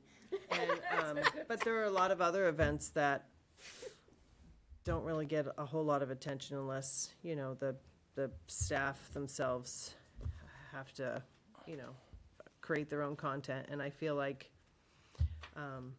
you know, maybe I'm in the minority, but I feel like you understand, or your department, and I know it's a lot of work, understand what people are looking for. And, you know, I just would love to see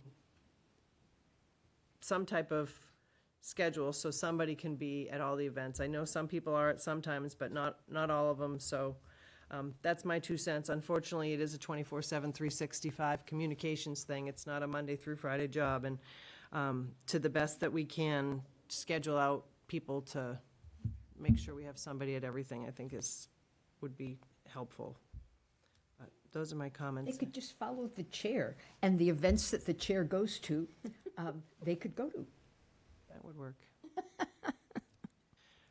Does anybody else have anything else? I really do appreciate all of the work. We have come a long way. Long. We have a long way to go, and I think a communications plan would be great. We do need to update our policy, because I do think it's very outdated at this point, so. But other than that, keep up the good work. Thank you. Can I add just one thing for listeners? There's a context to this that if you haven't heard previous discussions, you might not know, which is Comcast has had a long history with contracts of funding community access television, PEG, public educational government. But the Comcast money is going down and down and down with fewer people signing up for cable. So we're partly dealing with reduced resources, and that's why we have to get very, very smart about what we do. True. That's a good point, Joyce. I cut the cord, so Yeah, there you go. not paying into it anymore either. There you go. Thank you. Thank you guys very much. Lori, you dropped your pen. Yep. Okay, thank you. That's how I get a lot of my pens. Oh, really? Supposed to not say anything. Sorry, Bob. All right, Matty Keys. Muck.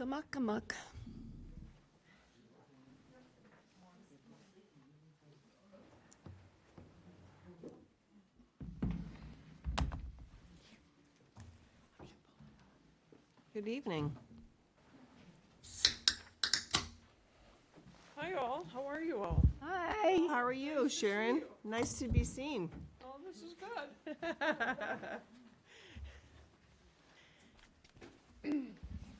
There are 3 things I wanted to say due to the presentation that Lori Sullivan did and Paul did, was that Lori was the person that did the video for the Mattakese website. So we appreciated her nice. efforts, as well as the second being David Allen, who did the voice for all the descriptions of the conditions. So you have additional staff here that are willing to participate in different efforts. And the third thing, based on the earlier comments that were made at the beginning of the meeting, was I wanted to be very clear that Bob Wittenhauer has made it very clear to myself and to the members of the committee that are here tonight that we have no money for our project. So I wanted to make it quite clear that Bob has always told us that our committee has no money in the major debt of the budgets. Save you a lot of headaches that. Pardon? Save you a lot of headaches that way. That way, it did, absolutely. So we obviously, and you'll hear from Heather, who's the Director of Planning of BSC Group, our consultant and the consultant to the town and responsible for putting this all together.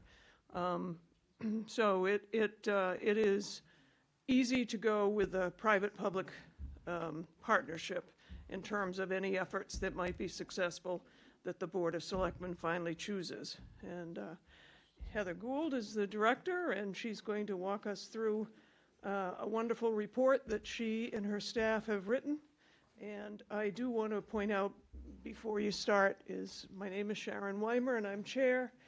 I have in front of us, well, I'll start at the very end, Joe Potska, Andrew Laird, who's our vice chair, Barbara Lavoine. Of course, Kathy Williams, and she's everywhere. The star. In the town, and she has been helping ever since the former administrative has left. But I'm also being helped by Amy Frigiletti. How'd I do, Amy? Good, yeah. You're pretty good, right?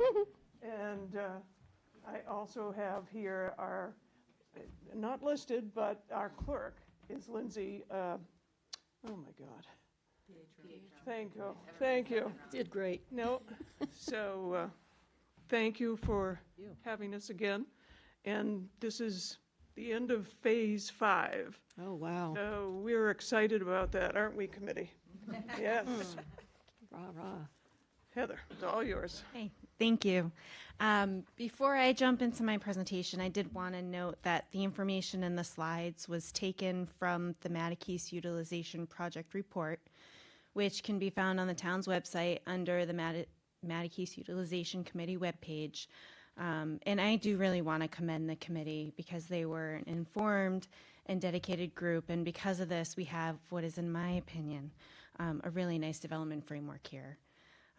So we have provided updates to the board, and I don't want to repeat the entire process again, but wanted to quickly say a few words about the project purpose and planning process.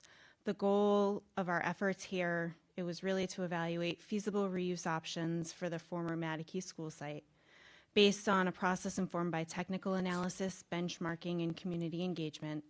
And we had to figure out how to balance land uses at the site, proposed land uses at the site, recreation, housing, conservation, thinking about flexibility and sustainability.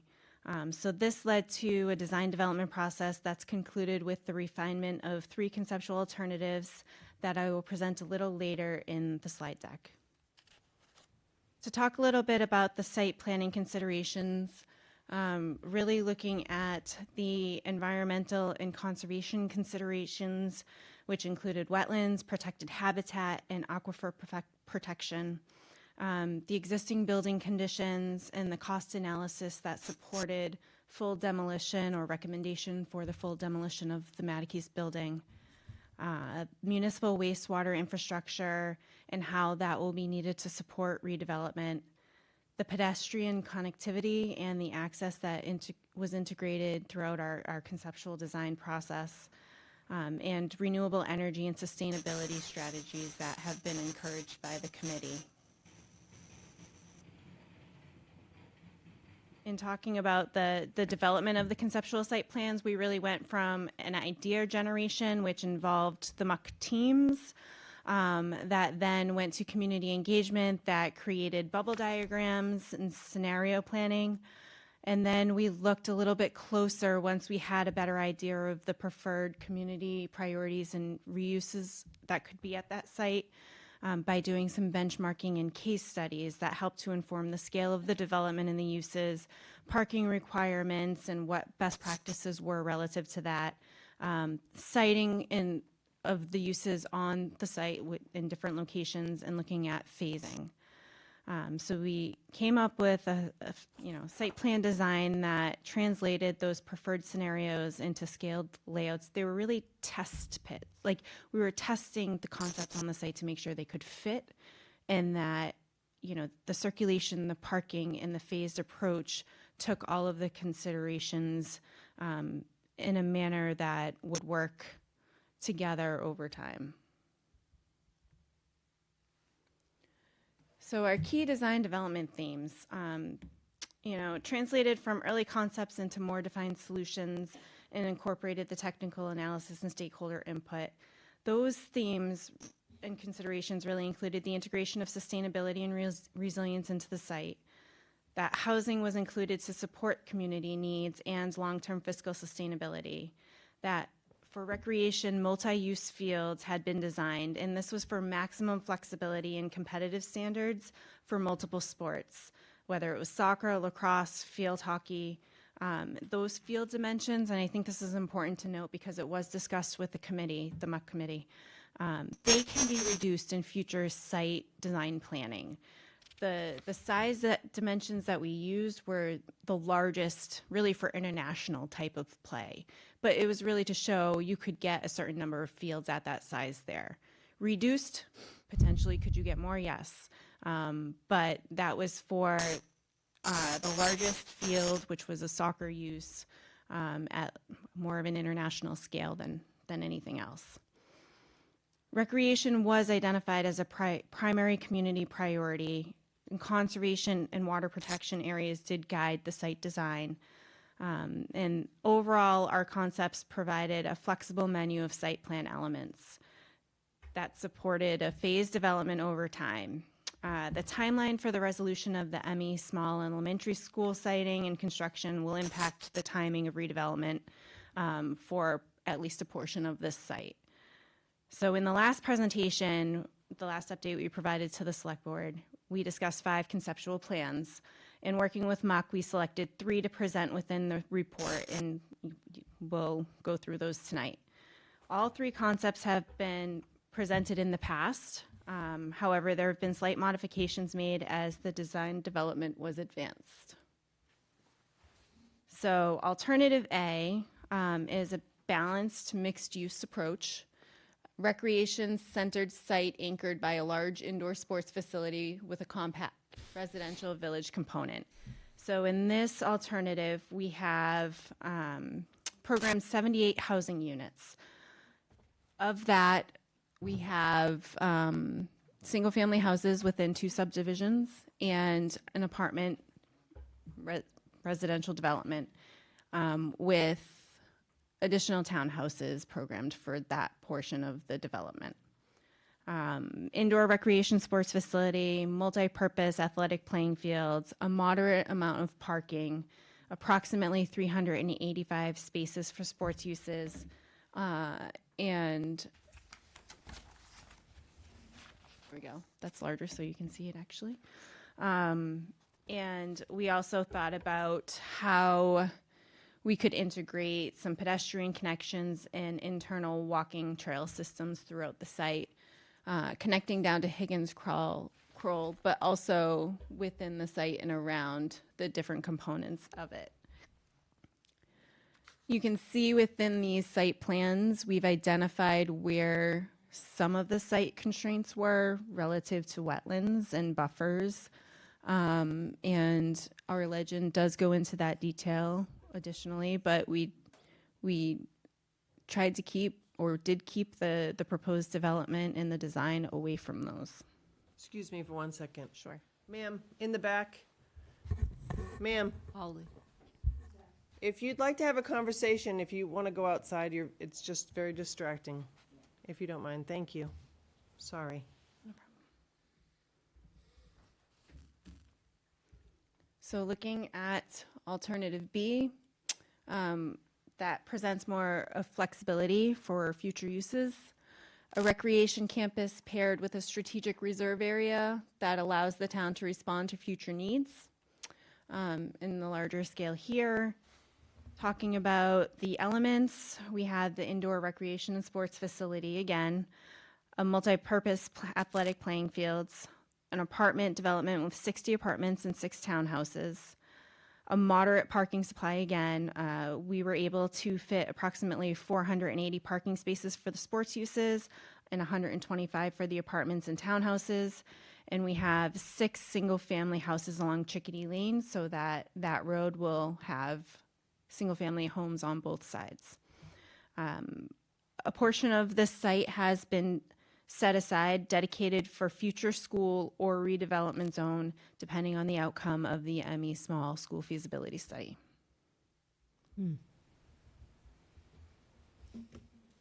Alternative C, which was recreation focused, and a mixed-use recreation district delivered in phases, starting with the recreation campus and integrating residential development over time. With this particular concept, we showed an additional playing field, and we also showed that you could fit 2 full-size baseball/softball fields as well. So you could have an additional component to not only the multi-purpose playing fields for the sports that I previously mentioned, but also for baseball or softball. This particular development has a proposed 60 apartments with 6 townhouses and 5 single-family houses along Chickadee Lane. The last alternative showed a total of 72 housing units. This one is 71. The first one was 78. So Concept A has the highest number of housing units proposed. Alternative C here has the lowest. But they're all within the same range in the 70s in terms of total housing units. And then there are internal walking trails to connect the existing multi-use path on Higgins Croll Road, as well as throughout the site.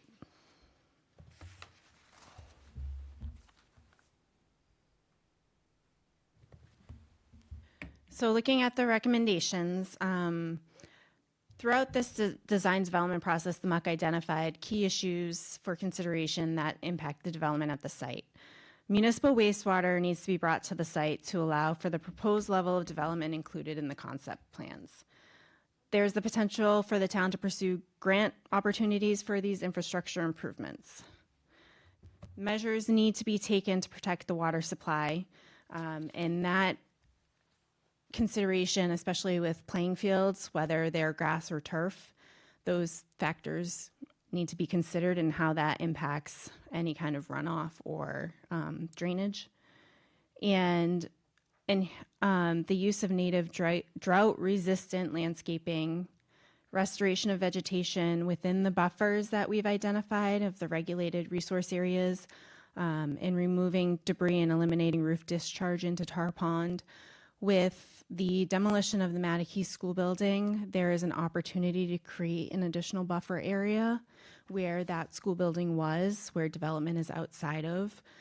So that is one consideration that can be taken in terms of increasing that kind of natural landscape buffer between the natural resource and the development. All three of these concept designs have assumed the removal of the ground-mounted solar field, as well as the solar installation that's on the roof of the Mattakey's building.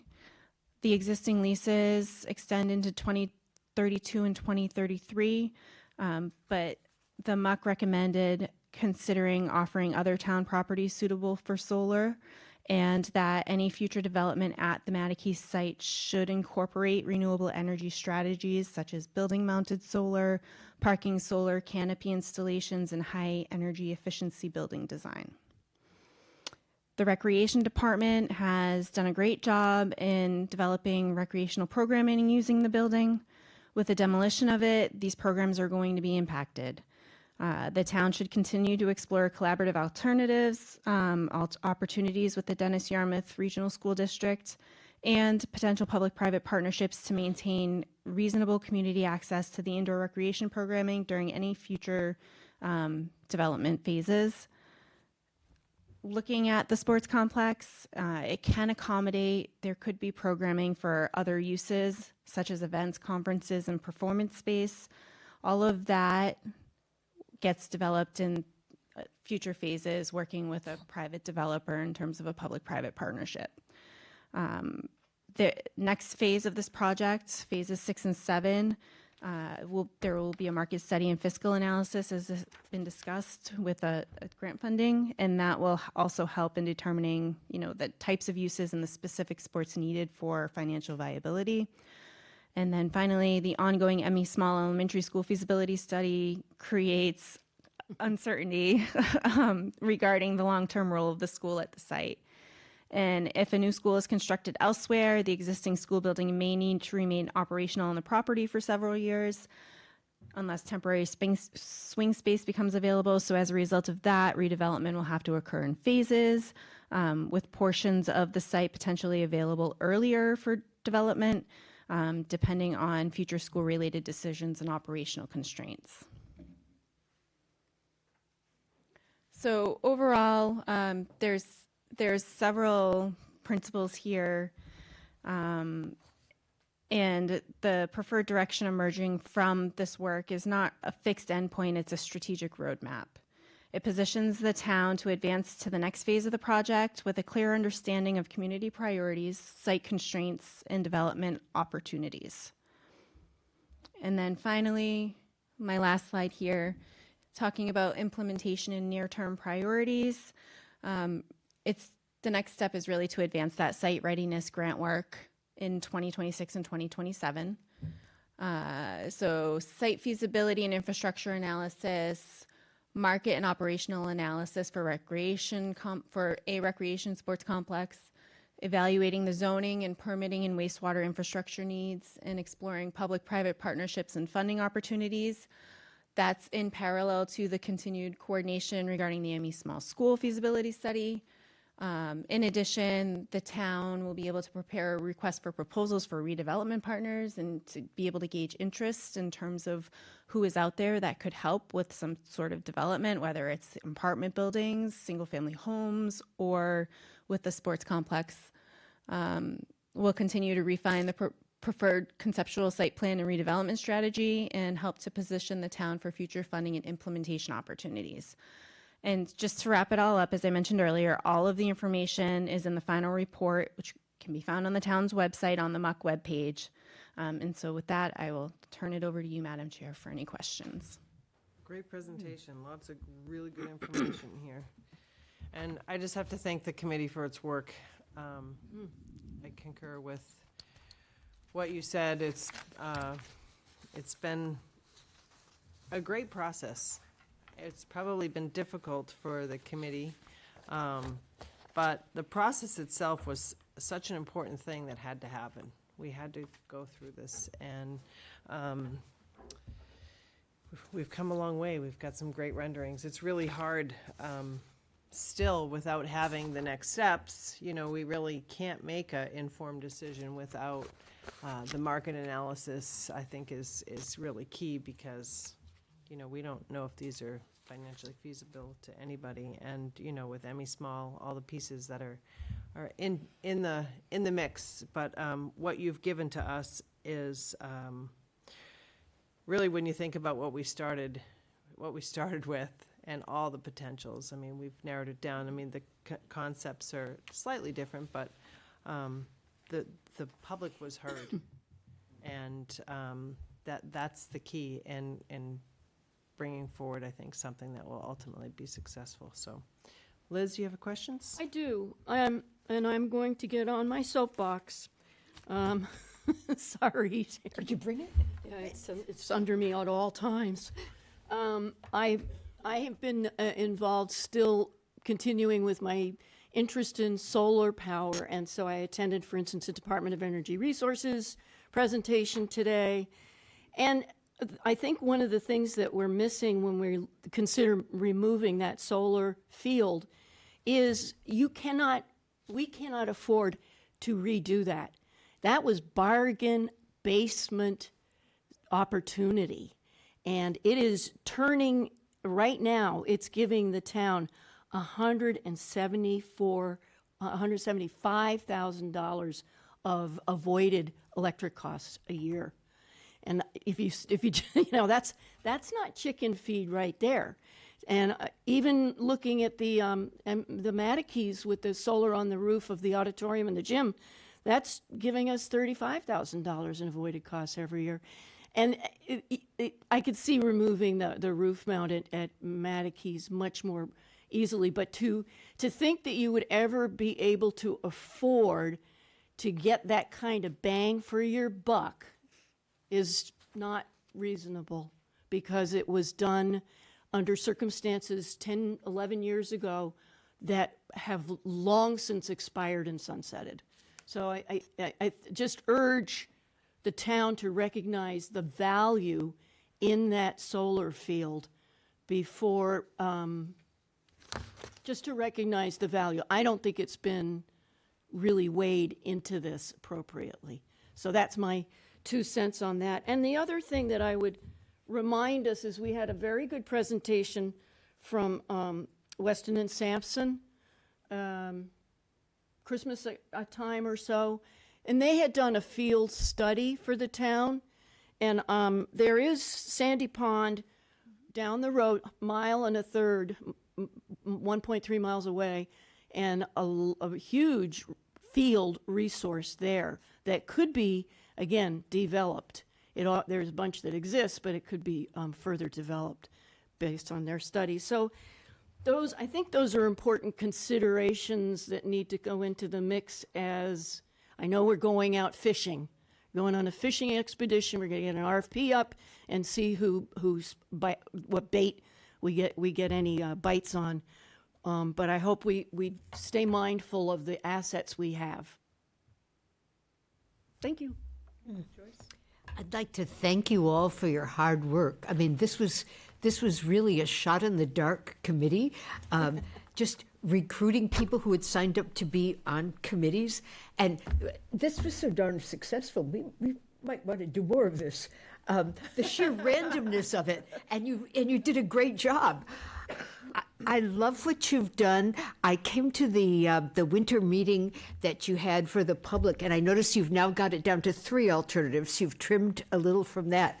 And I appreciate the way you've presented information in a way that makes it possible for us to understand and what we're giving up, whether it's like 7 apartments here or, 3 apartments here. And of course, the whole question of the school. I mean, I still don't know what we should do because the school issue is up there.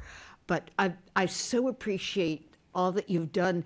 And if it's not hijacking your lives entirely, I look forward to hearing from you for the future phases.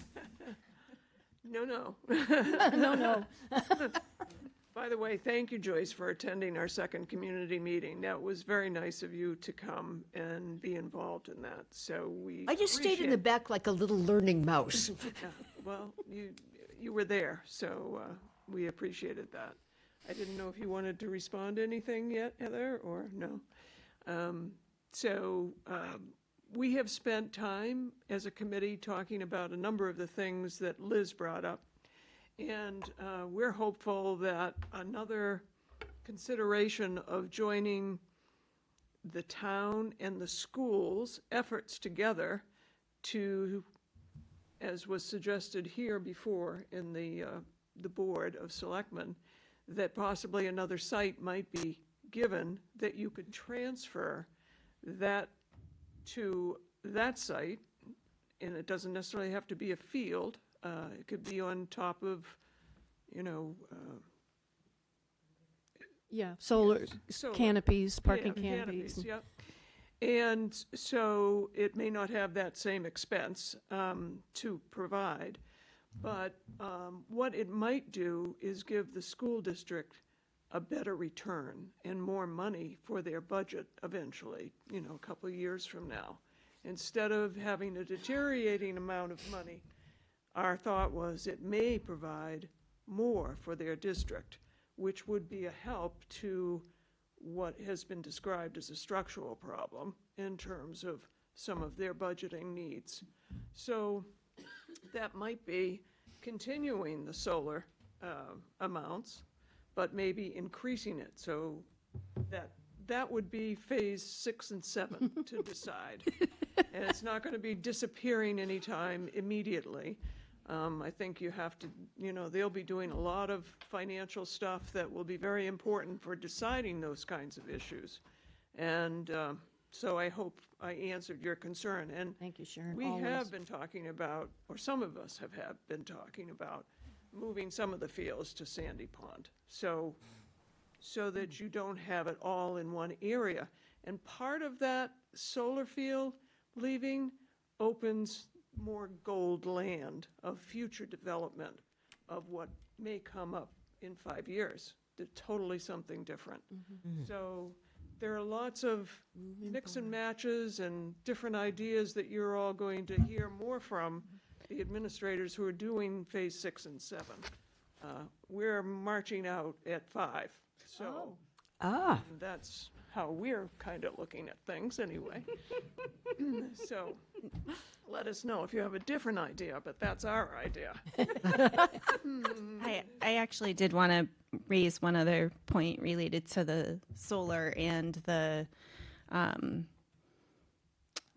funding that the panels bring in, and that is that currently there's no other income coming in on the property. So if it was redeveloped, that's taxes year over year that are going to come in for, the housing. So there is some generation of income from redevelopment at this site. Tax, yep. And then also in terms of looking at the Sandy Pond fields, the approach that we had in looking at the number of fields at the site here is really for that sports complex development and the use of the fields for leagues or tournaments, a different level than just recreation based.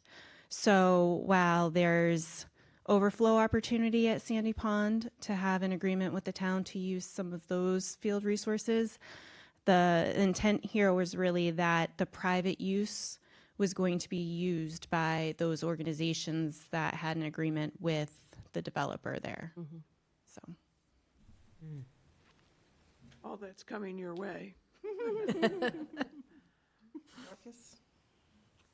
Well, I also want to thank you for the hard work that you've all done on this. It's amazing how you start with a concept that's just like nebulous and can fine-tune it down to offering alternatives.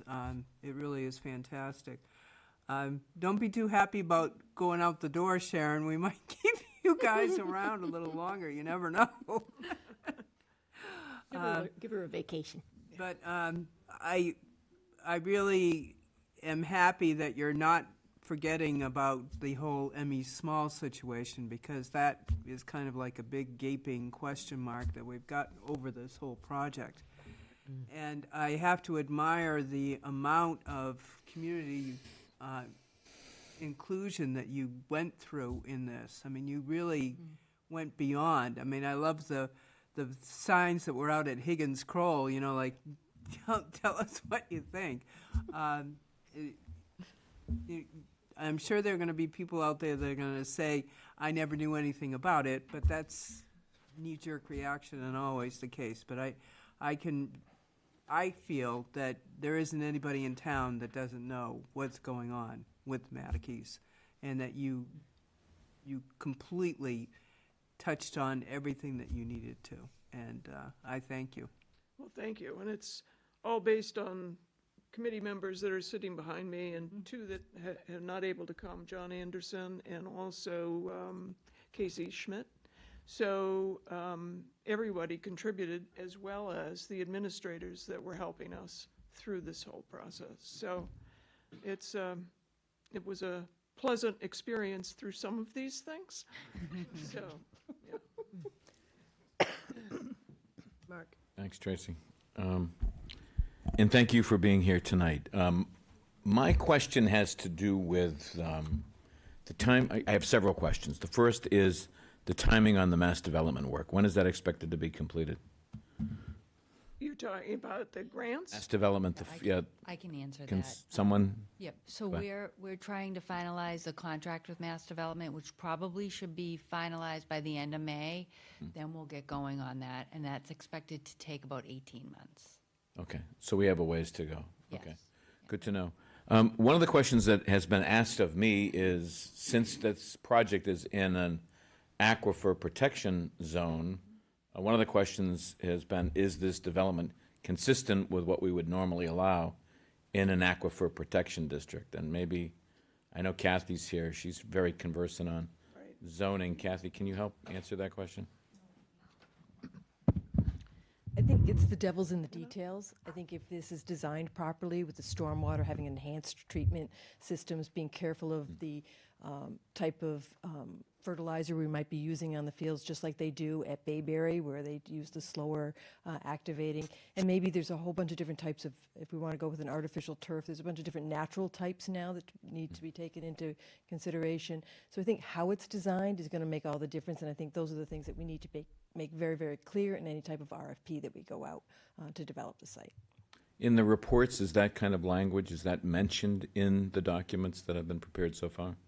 Yeah, in the very last, I think the other considerations and recommendations at the very end, and also in the executive summary, it talks about that. Yeah, because we have literally half a dozen, at least, well fields, and it's an important component of our water supply. We've got signs all over town telling people to conserve water, that water is precious. So I think we need to make it abundantly clear in this report what steps we are taking as a municipality to make sure that whatever's developed there, we're doing the utmost to protect our water supplies. In fact, recently we bought a good chunk of land along Higgins Kroll for water supply purposes, telling our residents that it was within a zone 2 of several wells, and they were needed for protection. So Yep, the key to all of this is bringing municipal wastewater to the site. None of this development would be possible without that.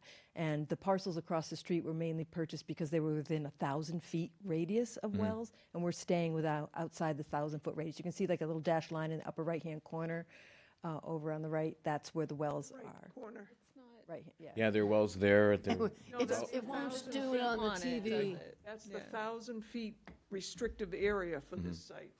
We want to have control over the dots. 1,000 feet. I just want to make sure that in the report, the measures that are necessary for protecting our water supplies are well stated and clearly articulated in the document, that we do have a plan. We acknowledge that we're in an aquifer protection district. The town zoned it years ago, thinking that they were going to be preserving the long-term future of our water supplies here in Yarmouth. And that steps have been taken within this plan to make sure that those water supplies are protected. We've had people come to our meetings and have asked those same questions, and Kathy has always responded that we need the sewerage to come down Higgins Croll from Buck Island, so that would be part of this development. That's No, I understand. not the only way to, No, I do other understand. stuff, I just but want to make that's sure a there are a number of residents in the town of Yarmouth very concerned about our water supply resources. Yep. And we need to make sure that in this document, we take we take note of those concerns. They're entirely legitimate. I mean, we're talking about the DEP is forcing us to do wastewater discharge in another part of the community that is within the aquifer protection district. All right, so we have a number of things going on that we as a select board are going to have to wrestle with in terms of how we protect our, over the long term, our water supplies. On the one hand, we've got this development to take a look at and make sure that this whatever we decide adequately protects our water supplies, while at the same time being cognizant of some of the other things that are going on in the community that put our water resources very much at risk. So that's the reason why I bring it up tonight. It's because I think it's incumbent on us to make sure that the strictest possible measures are adopted and baked into the recommendations here, so that whatever happens, we're not doing anything to compromise our drinking water supplies. Right. I feel comfortable that Heather, in terms of her writing and documentation, in terms of our reports, and Kathy's continued involvement in helping us, has made it abundantly clear that only sewage development here, and that we are aware of from the water department, and one of our land use teams that participated showed that the area that would be 1,000 feet closest to the wells that are around that property. So the only section is that dotted line up top, black dotted line. And that's clear, I believe, in the report. Yeah, no, I appreciate what you're saying. All I'm saying is it's got to be in there, because there are going to be a lot of people at some point in the decision-making process that may be their only criteria. Yeah. That may be the only thing that they're concerned about. And I could understand that, given, again, the number of wells that are potentially impacted if there is no sufficient way to address wastewater or drainage or some of the other water quality impacts. Can I just say that the Mass Development Site Readiness Grant will also focus on some of the site preparedness, and we can talk about some of this as well, and that will continue with BSC Group. Again, I appreciate all that. The people are asking me this question. I'm just conveying the concerns of the people to you, because they are going to want pretty tough answers. And at some point, I'm sure that you'll get people from the Water Resources Advisory Committee and some of the other committees where their job is to protect water resources. I'm sure they'll be asking questions like this as well. So, but thank you. Thank you, Mark. So the next steps are going to be about a year long, really, before we have the data we need as a board. I think one of the things that is important that we learned, with the library process, not knowing the land here, how it was taken, I think that's what we're able to use that property for. I'm not sure that work has already been completed. No zoning? It was Not the taken for zoning. school purposes, and we have spoken with Jay Tallerman, and it would require a town meeting vote in order to change that use. So it's a municipal property for school, but there's no restrictions. He said there was on- no Article 97 Okay. restrictions on the All right. property. Okay, those are all like really important things before we start going down these roads that, not that, I'm hearing what you're saying. So in the next year or so, the work will be through the consultant, I would imagine. And I think that, I don't have a copy of your charge in front of me, but am I correct to say that this was the deliverable upon the end of the committee for your charge? Is that your? The I charge think was that's- changed Okay. in March of 2025. I don't know if it was orchestrated, but it doesn't matter. The charge was changed, or I should say the scope was changed. And we were only going to go through Phase 5. And then the administration would be taking over Phase 6 and 7, which potentially would be all your financial reports that you are looking for, that you need to decide, what you're going to do from these concepts. And for me, I always knew that if something new came up, you might go with the new. It might provide jobs for people, or, whatever might happen 5 years from now, if that's how long it takes for the decision about a new school or renovating or whatever they're going to do. Because that space, if they decide to go elsewhere, would be available to be developed once the school came down. So that has a future use possibility, because we don't know what the schools are going to decide and where they want to be. And so I'm not sure I'm answering your question. No, I but think back- you are. I'm hearing what I think I'm seeing from the board, that I think it's the wish of the board to be complete at this point. Yeah. Is that a correct assumption, or am I assuming that? Okay, all right. So, but having said that, perhaps we get to a point where we're ready to reconvene and we reconstitute something that brings us to the next point. But I'm not sure over the next year that there's a lot of work, and maybe that's not what the wishes of this committee. The committee's done an amazing job, so by all means, my comments are trying to make sure that I'm Sorting out. doing what your wishes are. I mean, it's selfish to say I'd love you to stay, but we value our volunteers, and at some point in time, maybe we need to create a new charge and take it from there, and maybe hopefully you'll come back. Or I don't know if that's what your wish is, but I think that's something that this committee You needs. never know. Yeah, you never know. Yeah, you never right? know. You never know. We'd give you a break and send you to Disney World if budgets weren't so tight. Vacation sounds nice to me. Yeah. But it's been a lot of work. It has been, and you've done an amazing job. I think, like I said, I would have been lost had Kathy not been around to ask questions to.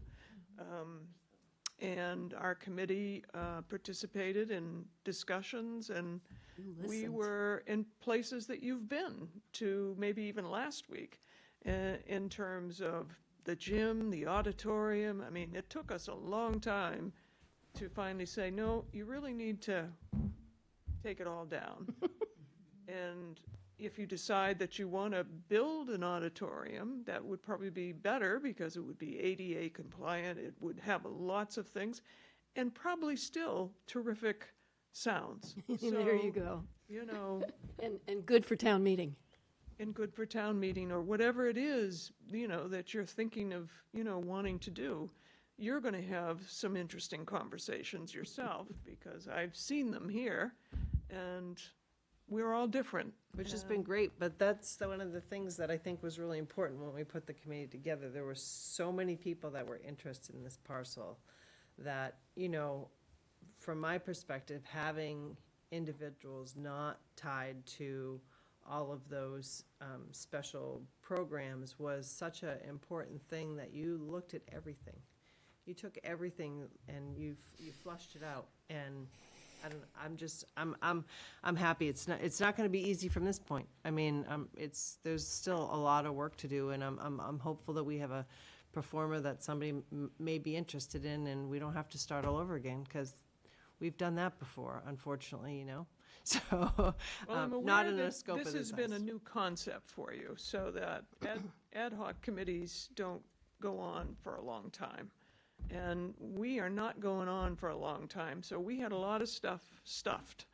And, but I really liked if you want to know something, I really liked the land use teams, because, well, as chair, I went to all of them, but everybody went to different meetings and learned different things about how the town sees their self. And I thought that was really a nice thing to know about your own town. So I like that aspect. So I could probably, be in favor of, a lot of the things. So, yeah.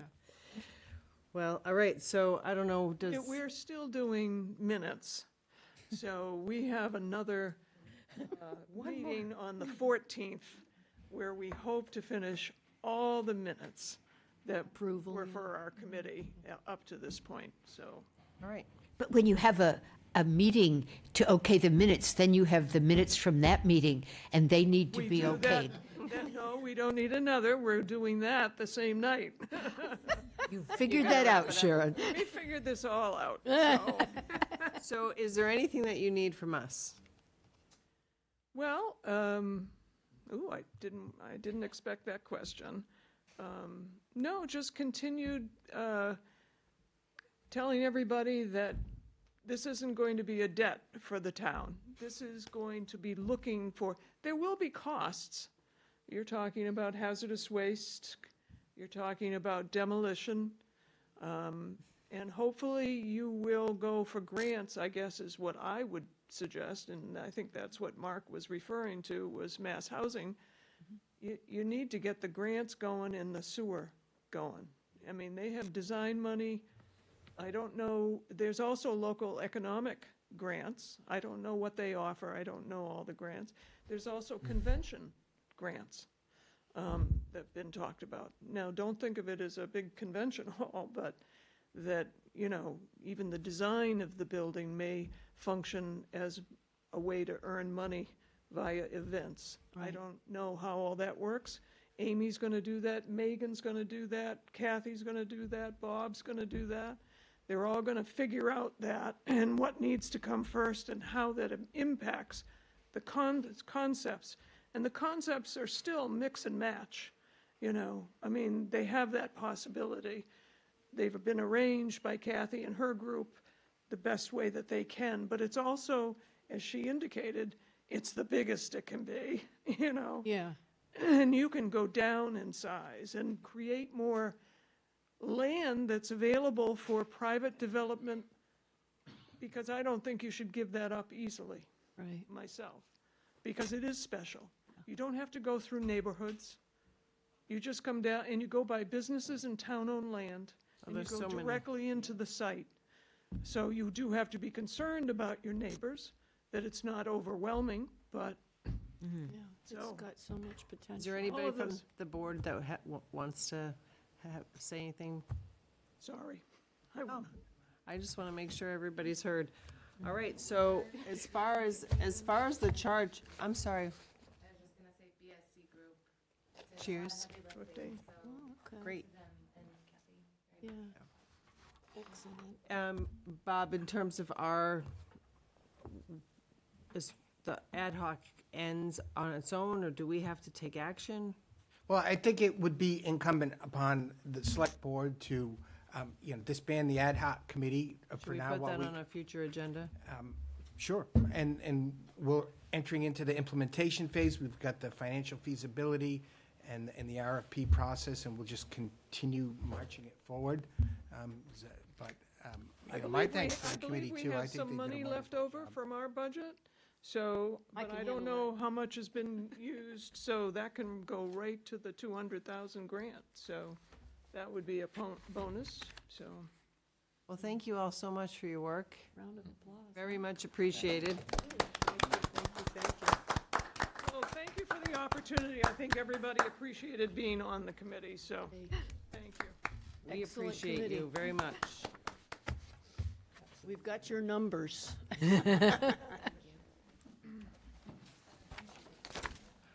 right, so if that's okay with everybody, we'll put that on future agenda. Yes, I wrote it down. Well, I Thank think you. when we think about a future agenda, Madam Chair, I think one of the things that we're going to have to be cognizant of is a building, the Matakees building, staying vacant for an extended period of time, and having more discussions about possible interim uses or some activities, because, I mean, the insurance, we're paying for heat. We heard about that at town meeting.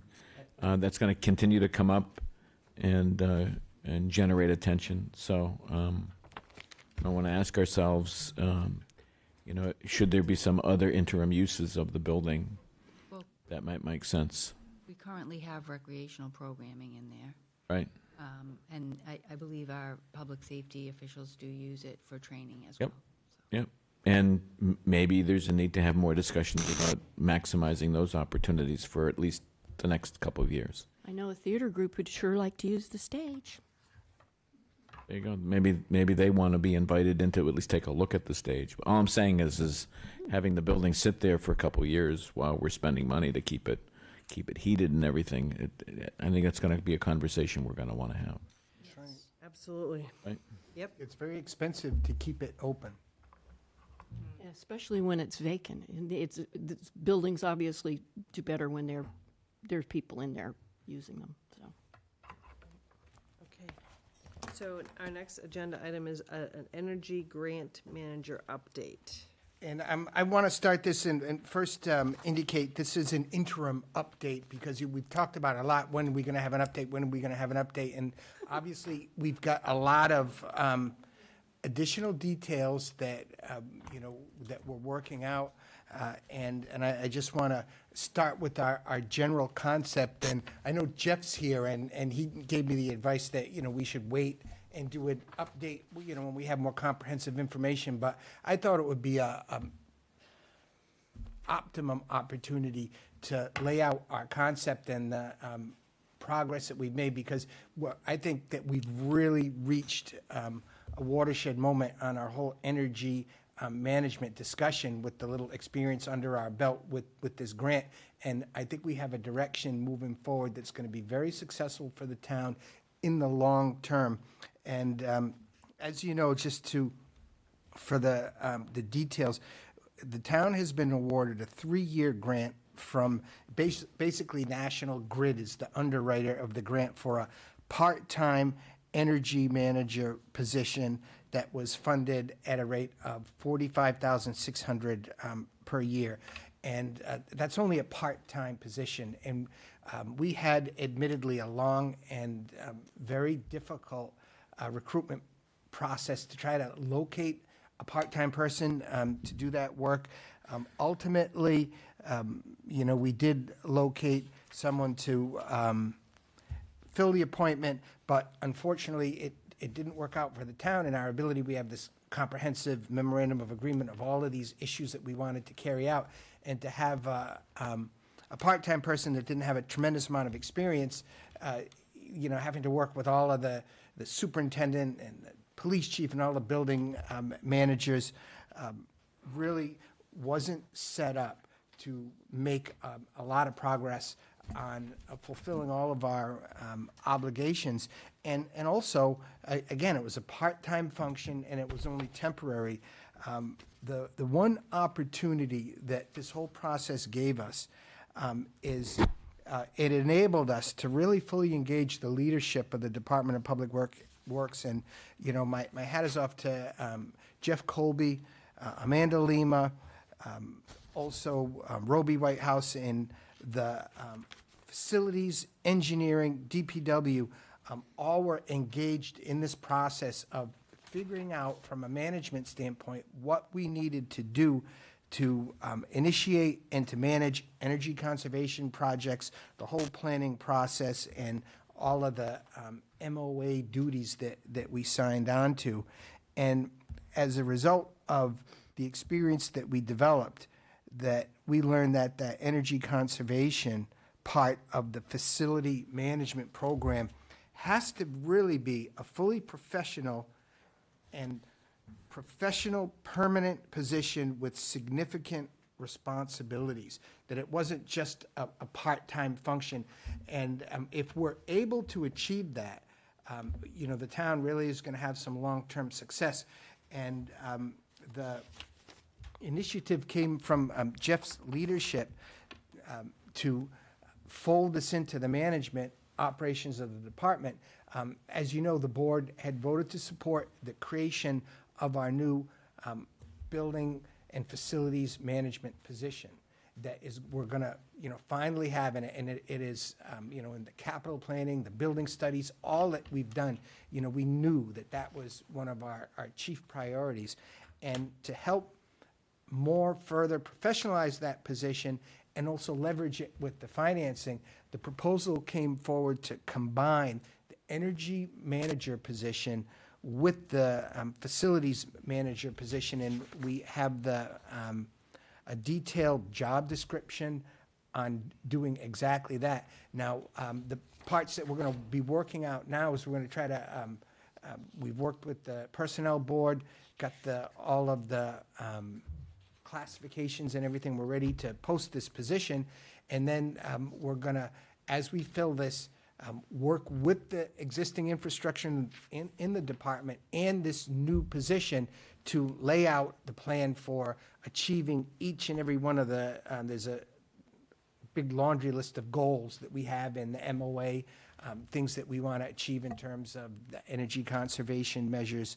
And so we're really happy with the progress that we made. I couldn't be more proud of the DPW and their approach. I think that what this does is it takes this part-time grant, and because it hits at a perfect time, it leverages it into more professional management for our facilities, which obviously the energy management is going to be a key piece, and work with engineering. They're also going to have additional resources to help support the Energy Committee, and that's going to be a key part of what we're going to be doing as well. In the future, we'll probably see more facilities staff added, people that are additional energy conservation specialists, also specialists in other areas. But we're starting now with the management infrastructure, because dealing with all of the the managers and the superintendent of schools, you really need a comprehensive professional approach, and that is the concept. We've shared this with the need folks that are administering the grant, and with National Grid. Their preliminary opinion has been very positive. They love to see us leveraging, so much town funding, because we want to start this position anyways. And it just is a perfect match to have the grant funding to mix in there and to be able to do it full-time and professional. And so we'd look to provide additional updates and reports once we try to get this position out on the street, get it filled with someone that has the qualifications, and then we're going to start the work of the overall implementation. But as I say, it all came from the leadership in DPW and engineering to really internalize this whole project, and it took a while to kind of come up to speed on the right approach to it. But I honestly think in the long term, this is a really great approach to handling this. Great. Okay. Liz? Nope. Yes. So I'm thrilled because, of course, that position was something I was very hopeful we would benefit from here. And I spoke with Bob, having been involved with the grant. I am concerned about our meeting goals that are very specific from the grant maker's position. Bob is aware of that, and even if we don't meet those grant requirements, what I'm hearing is that the position will be filled and we will have an energy manager slash facilities director or manager going forward. I would ask, I don't want to put Bob on the spot. It says in your letter from today or yesterday that the position's been fully funded for FY 2027. And is that using the grant, the 46,000 that was given to us through the grant this year? It's funded for FY '26, the remainder of this year Yeah. as well. And it's funded without adding the grant to it. So by adding the grant to it, hopefully, we'll be able to fill the position, maybe have some additional funds, Sure. small amount. I mean, it's not a lot of money that's in the grant. I think what this does is it sort of magnifies what you can do with the grant by leveraging it with other town money. But we funded this position before we added in the grant, so now it's definitely funded Okay. for this year or next year, and we feel that it's going to be a permanent position, Right. not like the grant, which was only 3 years, so that even when the grant runs out, we're going to keep this position. That's so encouraging. And the only other concern I have is that there's an awful lot of expectation that our energy manager grant was going to be utilized to improve the DY school district energy efficiency and buildings. So we'll just have to, but you're handling our interactions with National Grid and the need people. So I think it's wonderful. Thank you, Bob. And I think that we can work with the schools. I mean, they have their staff as well, but I think the idea is that we're looking out for the overall energy. I really think that, working as a team and having the superintendent and his staff involved, but involved at a high level. Yeah. Not having someone, come in off the street and start telling the superintendent what to do, that kind of thing, that we're going to make more progress. Yeah. Okay. Joyce? I just wondered if there were any deadlines within the grant that we have to struggle to meet because of the lapse in time. Well, clearly, we haven't, had a stellar first year because it was difficult finding a person, and then, it was difficult keeping a person, and so what this does is it puts us back on track to meet all of our milestones. So, we're right now for year one, we're supposed to be providing reports, which we're doing. We're in communication, so we're meeting our needs. But what this does is it gives us a fighting chance moving forward. It's a 3-year program, so that we meet all of our goals. And what we hope to do is, if there's a chance of getting more money out of this grant after we go through the 3 years, we want to have strong positive relationships that maybe we can continue to get some additional grant funding. I mean, we had hoped potentially we were going to do something with this part-time to try to leverage it into full-time somehow. Now we've sort of figured out how to do that, but whatever else, like other grants that we can leverage with this, I think it's important to meet all of our requirements. Hi, Jeff. Thank you. Yes, I just want to add real quickly to Bob's comments. There are some deadlines, and Roby and Amanda, our Assistant DPW Director and Town Engineer, are keeping those deadlines and keeping us on track, but we really do need to fill this position so we have the support to get everything done and accomplished that's on our list. Thanks, Jeff. Thank you. Marcus? Mark? No, I think this is a smart way to go, and I'm glad to see us filling this position. I think one of the things that I've realized over the past year is just how much work, we talk about appreciation of DPW. I mean, the DPW has really demonstrated a fairly high level of performance and demonstrated, I think, they've done an incredible job. So I didn't realize the absence of this position until we had this conversation about the energy grant. So I'm glad that for whatever reason, we've now moved in a direction where we're taking care of this spot, because I think not only will it help us in terms of fulfilling obligations and meeting some of our goals in terms of energy management and conservation, but I think it overall, the position of itself strengthens the management and the leadership of the Department of Public Works. So I think this is a win-win-win. It's across the board. I think this is a very, very smart move, and I applaud the administrator and DPW for bringing it to this conclusion. I agree. I think that this makes sense. Having a facilities manager and somebody who understands the buildings and the workings of the buildings all together is something that we need. My question is, have we voted on an additional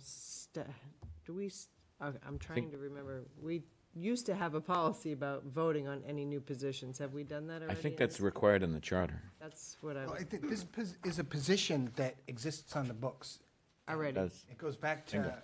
Even better. So it's not a new position, it already exists. right, and we just amended it.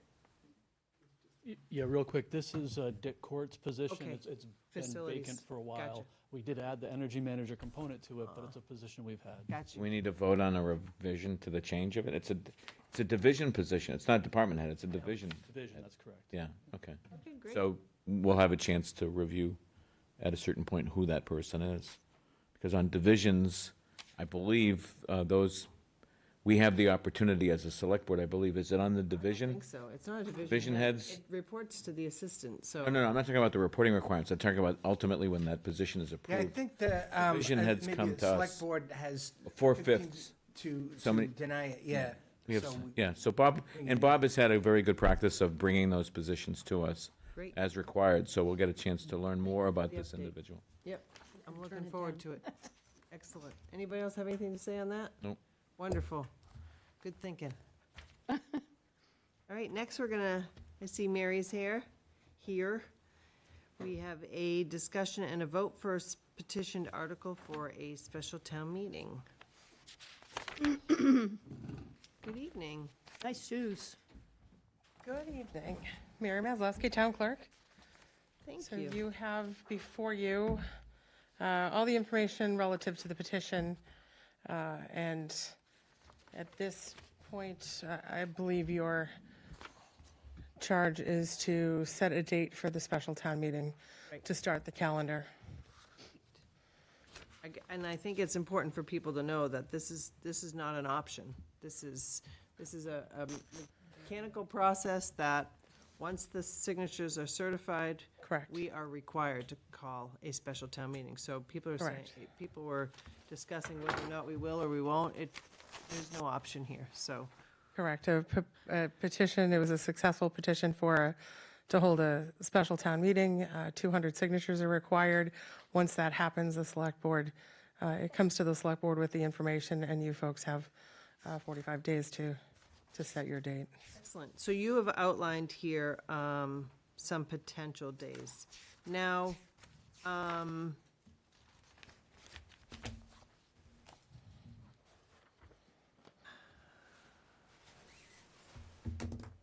we have to have, just for the public's information as well, we have to have this whether the ballot passes or not. So to Liz's point, I think it's important that we do discuss this because, it was said at town meeting by our town council that it would be on the ballot, but if it didn't pass, it wouldn't matter. But that is not the case. That ballot vote on Tuesday is not tied specifically to this, but people need to understand that it needs to pass at both for it to be in effect, so to speak. So for debt exclusion, it does need to pass both at town meeting and on a ballot, as a ballot question. Ballot question is a majority. Debt exclusion is obviously 2/3 at town meeting. The issue is, it doesn't have to happen in any order. So the fact that there is a ballot question available, if it passes, then there is time for the town meeting, a special town meeting vote to affect it. If it doesn't pass at the ballot, then I think that's, the town meeting is, Not necessary. result You still isn't. have to have it, though. You have no regardless. choice. Ah, okay. Yes, we Because have, it is a petitioned special town meeting. Gotcha. There's no ability not to schedule it. You have to schedule it and you have to hold it. It would then, much like the Cranberry Bog special town meeting turns into more an advisory. Is that what we're calling that special town meeting, the Cranberry Bog special town? The Cranberry Bog question was I guess, my reference in my brain from a year and a half ago. The pump station. Correct, the pump station at the Cranberry Bog location. So I think it's important for us as far as getting information out. I think because our town council told people at that meeting that the ballot wasn't going to matter. I think that it's very important for people to understand the process and how we explain to them that that ballot question now does matter and that the results of that matter because there will be a subsequent special town meeting to, I guess, ratify that and make sure that both boxes are checked one way or the other. Correct, and I would say that at the time of the town meeting, there wasn't an anticipation of another special town meeting unless and until you folks, at that point, until if Right, it so passed ta- with the town- ballot question, then you folks could have made a decision. Right. But petitioners have the right to petition for a special town meeting. It is set out in Chapter 39, and you have a copy of it in your. The point I want to make is town council at the time he said that was technically correct. Yes.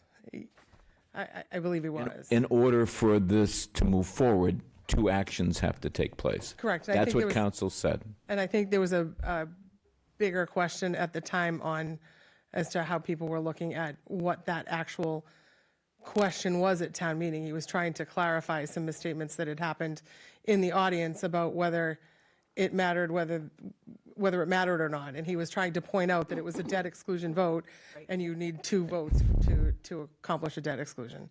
And again, to be clear, there were some people at town meeting that were suggesting that the vote at town meeting was for the purposes of either having the ballot Correct. question. And he made it abundantly clear that that's not the case. Correct. These are 2 separate actions that are required in order to effectuate the desired outcome on the new library. And the ballot is set long before town meeting happens. So the question, as soon as you folks vote to put it on the ballot, it's on the ballot regardless of whether the town meeting, it passes at town meeting. The timing of the election just gives you and the town the opportunity to take a second vote. So. Okay. I think the confusion was real. I was at the League of Women Voters annual meeting last night, and somebody who was from the town of Barnstable talked to me about her relatives in Yarmouth being totally confused about the library vote. And I thought, ooh, smart lady, and she probably has smart relatives.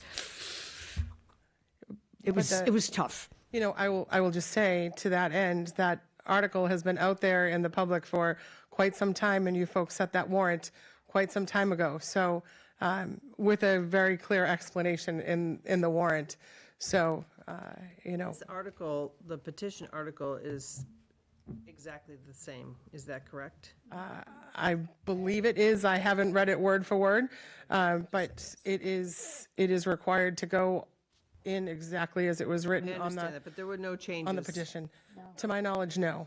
But I do admit freely that I haven't vetted it side by side, word for word. Okay. It looks like it was a cut and paste, but All right, I so. can't speak to that. So we need to handle logistics. As was mentioned, one way or the other, even if it fails, we still have to hold the meeting, open the meeting, and perhaps postpone it or have the dialogue one way or the other. So people should know that. The town clerk has given us a letter here that outlines some of the times that the building at Cape Media and DY are available. They're available on June 22nd, 23rd, or 24th. Monday, Tuesday, or Wednesday. I didn't look at our meeting schedule to We have see. 3 is a big We have meeting. a meeting on the 23rd. Hearings and things, so we would have to move a lot to do the 23rd. I would make a motion that we consider June 20th? Is that the Monday? No, 22nd. 2nd, 23rd, Is the 24th. Monday. 22nd, 23rd, and 24th are the dates. My reason for suggesting the 23rd was just that it gave staff the opportunity to get in there on Monday night to actually do some of the testing for the next day. But certainly we'll do what we need to do to accommodate whatever of those days It's a special town meeting. The posting requirements are longer than an annual town meeting. So we're required to do 2 weeks in advance. Plus, based on the newer bylaw, there's a newspaper, a shorter posting in the newspaper, just notifying people that the warrant is available on the town website. So we need to back those dates up. You know, when you consider when you folks need to meet to then, Well, the 24th would give us more time, right? And still meet the 24th is a Wednesday. Now, we've never done it on a Wednesday before. Might learn something from that. Maybe, I don't know, does any, We're heading into new territory. Okay, I'll make a motion that we, does the town have any other things on, I feel like June 24th has. it's the last day of school. so Madam Chair, through you to the town administrator, if I could, I believe the other date that they would need to set is the date for the articles to be. Close, yeah, we have to close, we have to open a warrant and close a warrant. Right. So we have to pick a date as well. So, but, you know, I mean, that's gonna allow other people to petition other articles and other people to put articles on the warrant, so. On the same special town meeting warrant? So we could open and close it right away. It's up to the board. How long does the board want to leave for other articles to come forward and? Well, we did just have a town meeting, so. No, well, that's not the a whole big thing. need. I'd suggest an early open and close. You mean a quick turnaround? Close it Like a quick. short window? We Yeah. could close it by Friday. I mean, as soon as it's closed, it's easier for you, right? Or Well- does it not matter? Nothing can happen until you folks then meet again to sign a warrant. So and we're set gonna the have to have a warrant. special meeting. So we're gonna have to call a Unless you're meeting. meeting on this, are you meeting on the 2nd already? No, but On the 9th, when you I get think. to that, I think we're gonna need, 7, We're gonna 14, need it's a me- too tight. The You're 9th gonna would need be a too special close. meeting, maybe on the 2nd, in order to finalize that warrant, to give enough time to get it, posted. Well, we could leave it we could open it now, right? We can open it now. We could close it on election day, and we could have a special meeting on the day after, the 20th.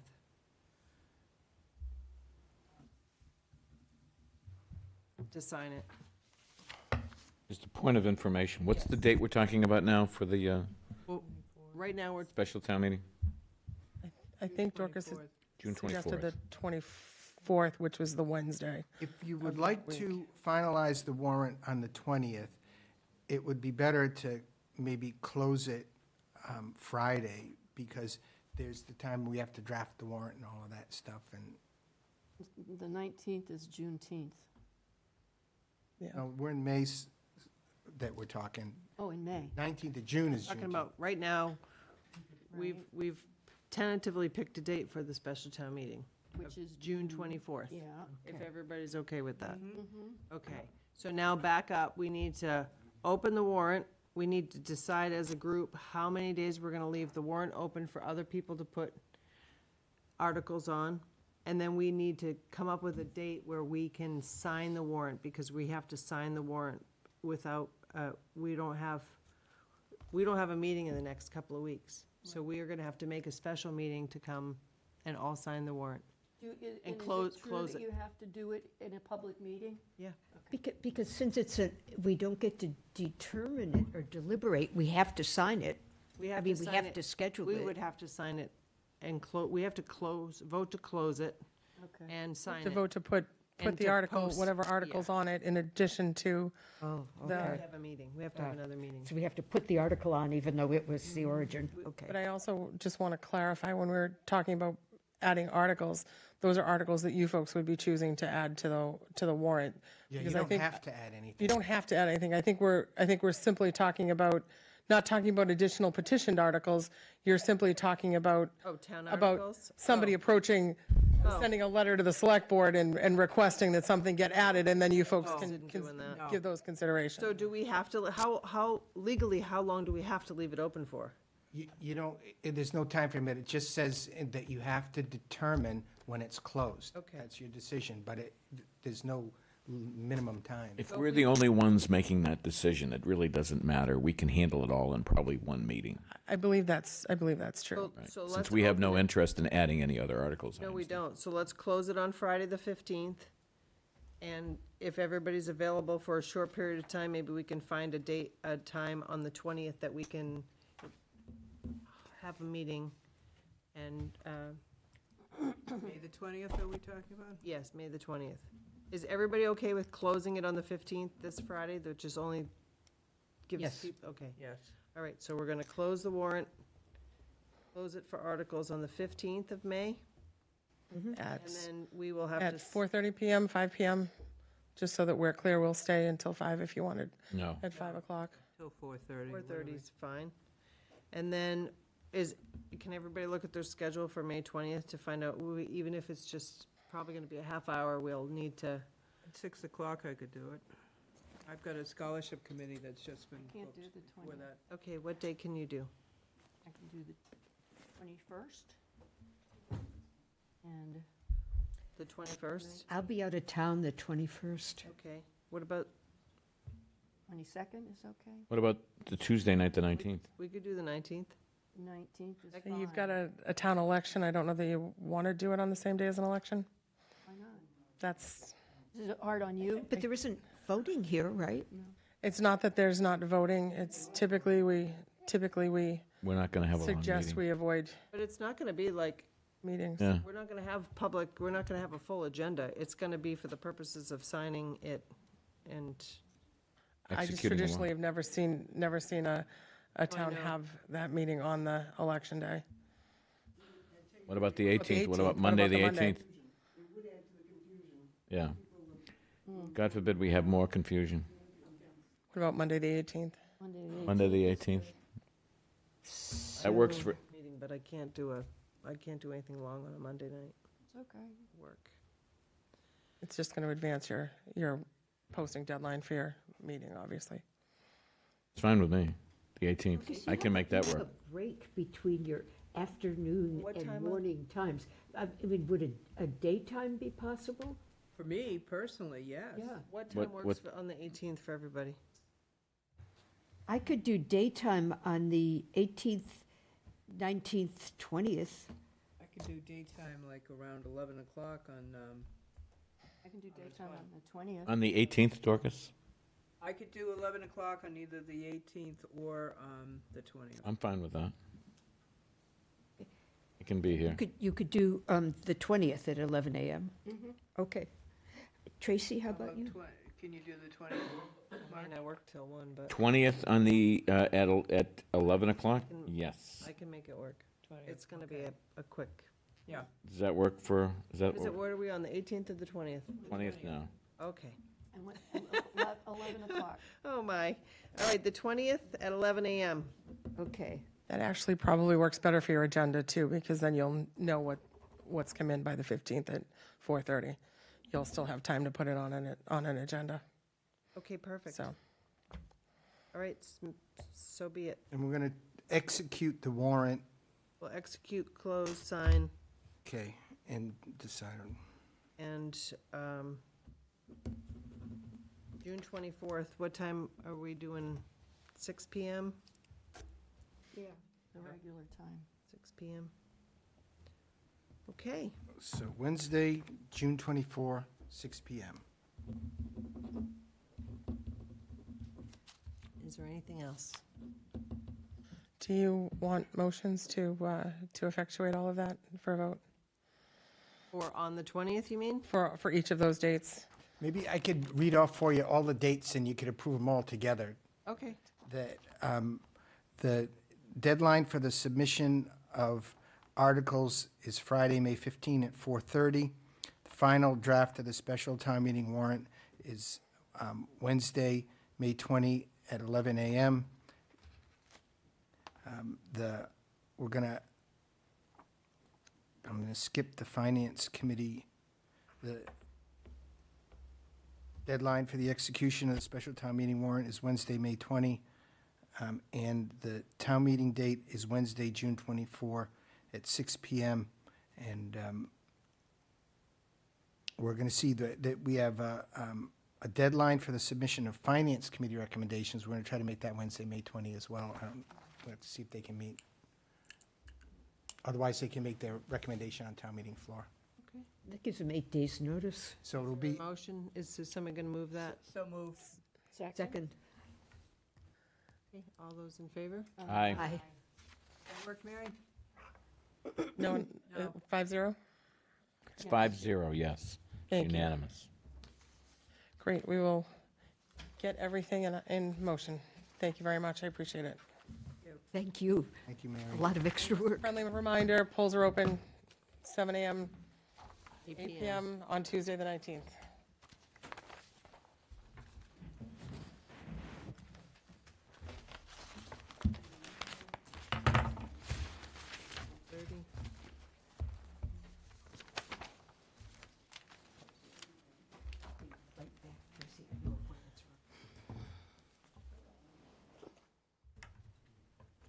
Special town meeting, it's the 24th of June, Yeah, last day of school.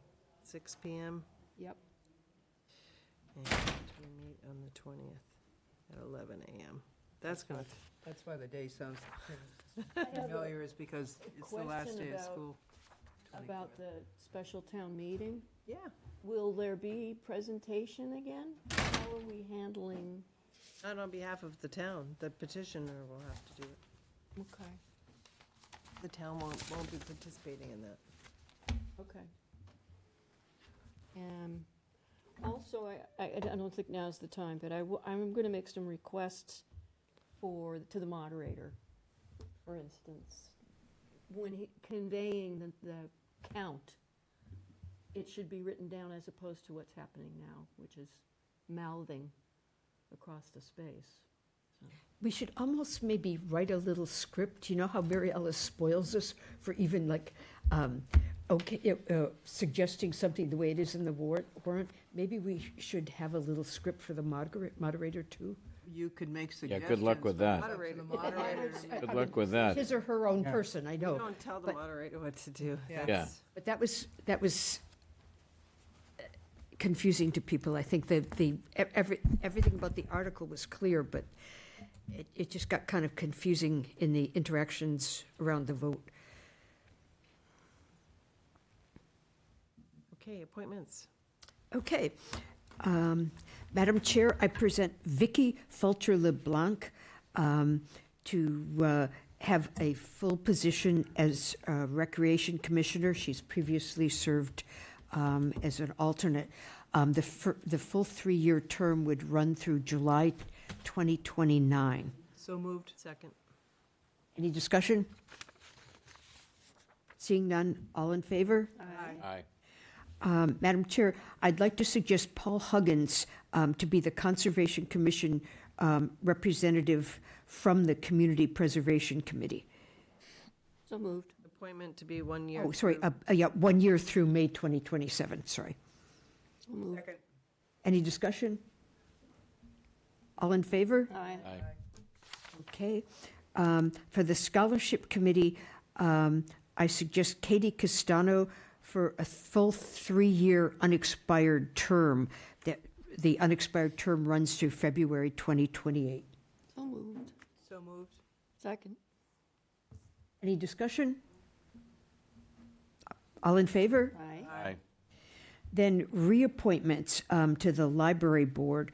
I suggest Helen Niedermeyer for a renewal of 1 year to February 2027.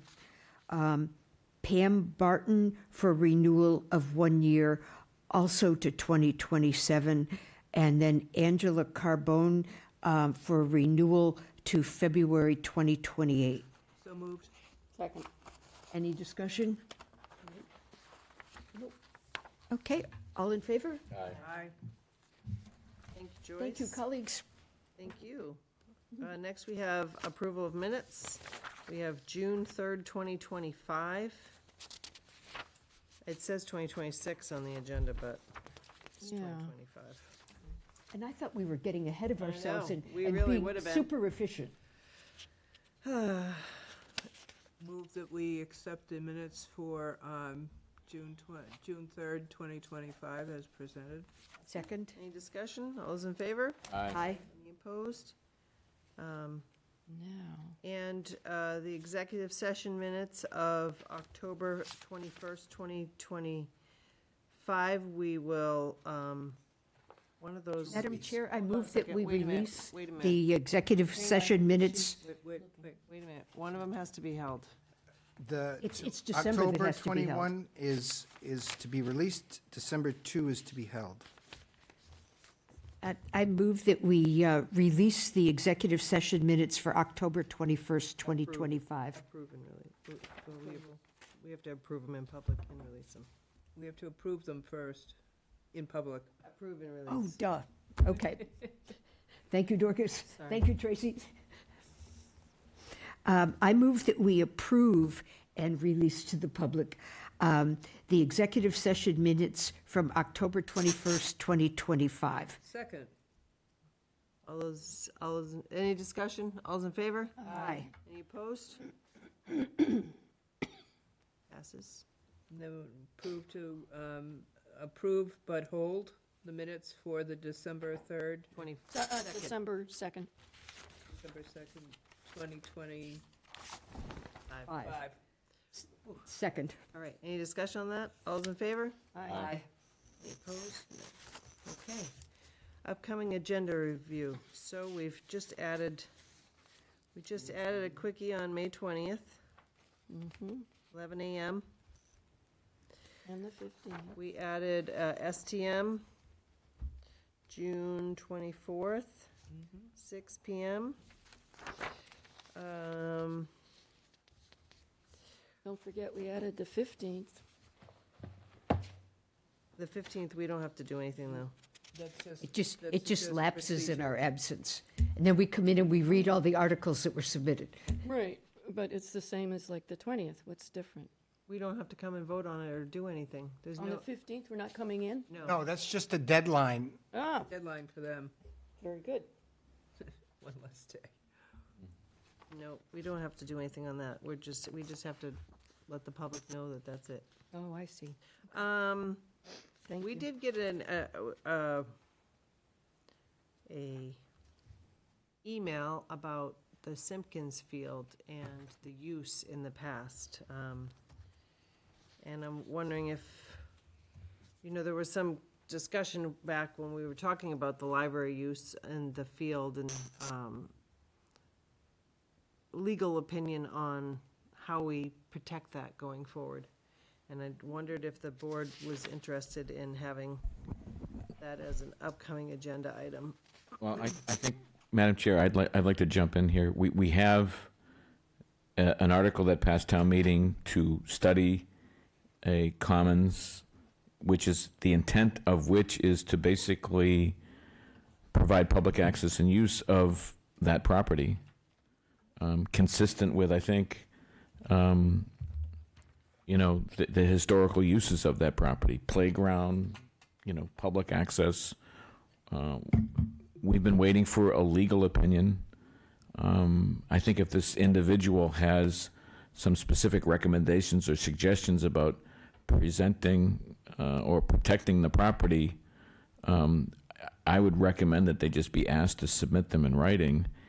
And then we try to set a date soon. I know the town administrator was working on trying to get council to finish up that work. Apparently, there's some complications in terms of getting the legal work done on that site, because that's basically serves as the basis for determining, the long-term uses of that property. So I think, to me, it's far better to get someone's suggestions while we actually have some idea of what can and can't be done with that property. So my hope is that council's legal work would be done, and we can have an agenda item with council here present to present the findings and address any questions that we have as a board, and then at least do some advance notice of it so that if there are residents or citizens in the community that would like to participate or come to the meeting and hear the discussion and maybe giving an opportunity to comment, I think all of that would be a far more productive use of everyone's time. So that's how I would recommend we handle it. Madam Chair, I think, wasn't it, almost a year ago that we did the Bass River cruise and looked at the banks and the bridges and all that. I think council already had the request then. That's perhaps 10 months, 9 months? Yeah, they've been working on it since, we approved it last April and then got them working on it. So yeah, it's probably been about 10 months, and so we need to get that finished. And we're also working on the RFP to start to get a designer to, review the site for a possible town common. And, the preliminary opinion that we received is that the property is protected under Article 97, and that there aren't any additional, so everything that we're doing is under the assumption of Article 97 protection. And that was we did found that there's a 1935 or 33 vote to establish that property as a quote-unquote playground. And, council's already ruled that they felt that opinion was, or that vote was sufficient to invoke the Article 97. When will we be ready for an update from town council?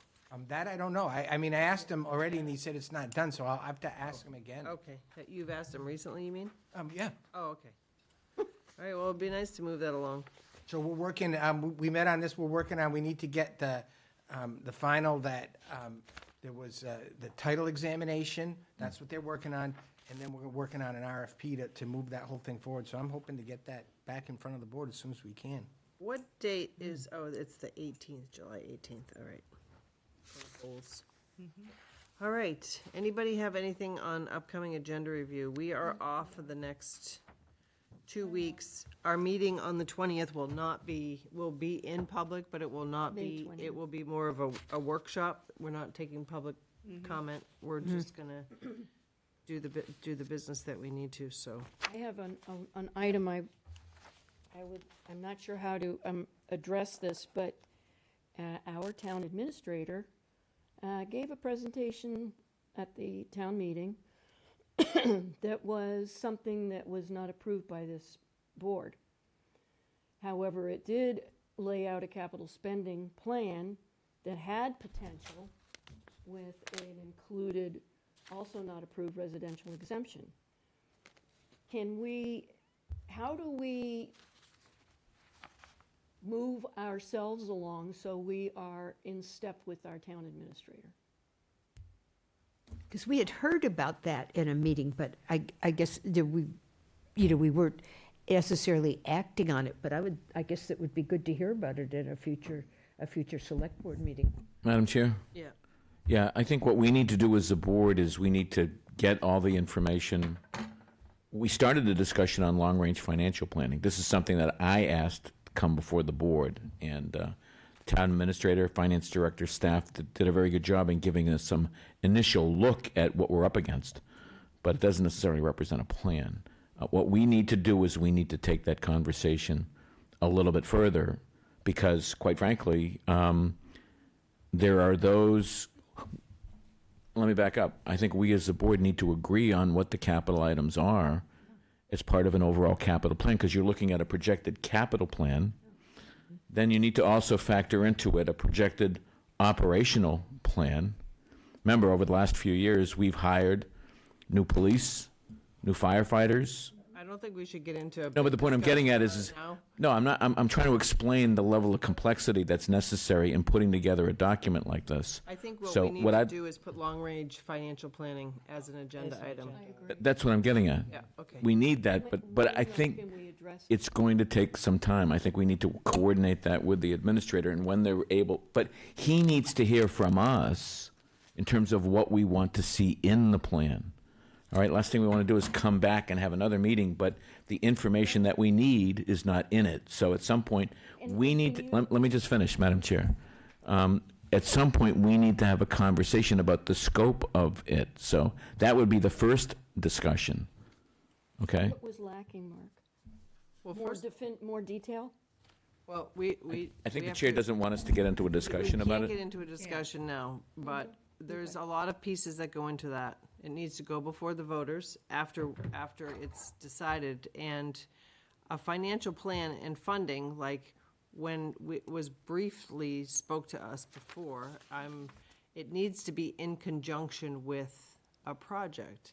And in my mind, that was for our sewer funding. It was for all of our funding. No, not in You my, mean when we were, when it was. when we talked stated about to it us before. Are we going to have a discussion No, about the I'm- scope of but this I'm just now or saying, not? so- Trying to explain what she was trying to tell me. Gotcha. But in any event. I think we should have an agenda item We to should. discuss what this should look like Yeah. and what we need in it. I personally, I think it was, I'm think sorry that's- that we came up short. I think that's what we're trying to get at. Madam Chair, would that be, once we decide the scope of it, when we do have the town administrator's presentation, would that be something we would want to do, a joint session with the Finance Committee? Eventually, not right away. I think we set policy that is driven by, the outcome of our discussions would, in my mind, set policy for our boards to act and carry through. So I think it's a discussion that we have to have here first. As part of that Yes. initial discussion. Yeah. That's and when you then- bring that up, Joyce. Yeah, so we need to find a time to fit that in. I do think it's gonna be a little bit complex, to have all the information before us because, to really have a plan, which we do, we have a capital plan. So, we have a capital plan, and we need to see how all of the funding fits into it. And, we haven't discussed Phase 2 sewer funding as a board, and how that. Or what- 3, or 4, or 5, Right. or 6, So- or 7, or 8. Well, I'm not gonna be here for 7 or 8, I can guarantee you that, so. But in any event, okay, We can so, write directions to the next so generation. Bob, long-term financial planning, Capital planning. no, finance, Financial plan. financial plan. We'll put on upcoming, as soon as you're ready to, I think we should initially have a conversation about Okay. what our expectations We can are have in it it. I don't think first. that's overly okay, complicated. we can have a discussion Yeah. first, and then maybe give Bob some direction. There you go. That might help him. Is that what he wants? All right. Does that have any relation, Madam Chair, to things we would talk about at our goal setting? Yeah, I mean, I think our goal setting is gonna be, it's gonna lay out what the future, the next year looks like, so. Should we I have mean, the it could- discussion before or at, or? I think it's too complicated to discuss in depth at our goals. Our goals should be kind of high range, and then what we've done in the past is kind of let Bob create the actual plan on how to achieve it, so. Okay. We're still on agenda review, right? Yes. So we're gonna add a discussion, at least, just amongst ourselves on long-term financial planning, and I think that will help Bob come back with a presentation. We also have to add to our to-do list to disband the muck Yeah, ad hoc committee. Aw. I know. They have one more meeting, so we could probably put it on for the next meeting. That will just take 2 seconds. Yeah, that's just a minor. Yeah. Yeah, we go on the June 9th meeting. Yeah, I think we probably could. I don't think it will take a lot of time. Shouldn't. We'll give our accolades again to Sharon? Anybody else have anything else for agenda items? Okay, individual items. I would like to ask, will the communications issue that I raised about getting people less confused about what's going on now with these votes and ballots, will that be something that Bob will straighten out? I think the mechanics, the technical mechanics of information about what happens when, yes. But as far as typically, unless it's typically, and I could direct me if I'm wrong, I don't want to say bad information, if it's a petition article, we don't get involved in, I mean, I don't even think do we take a position on the article at some point?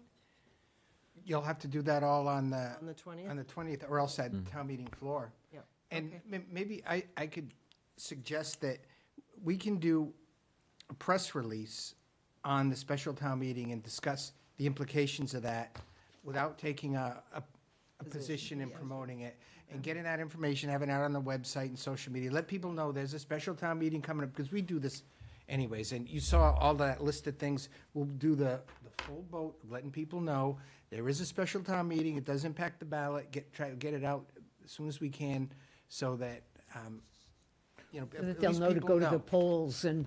We could also, in the release, be very factual in terms of the petition, when it was submitted. We can mention that also the date was set as a requirement by law, that this was not a town meeting that we set, it was set by petition.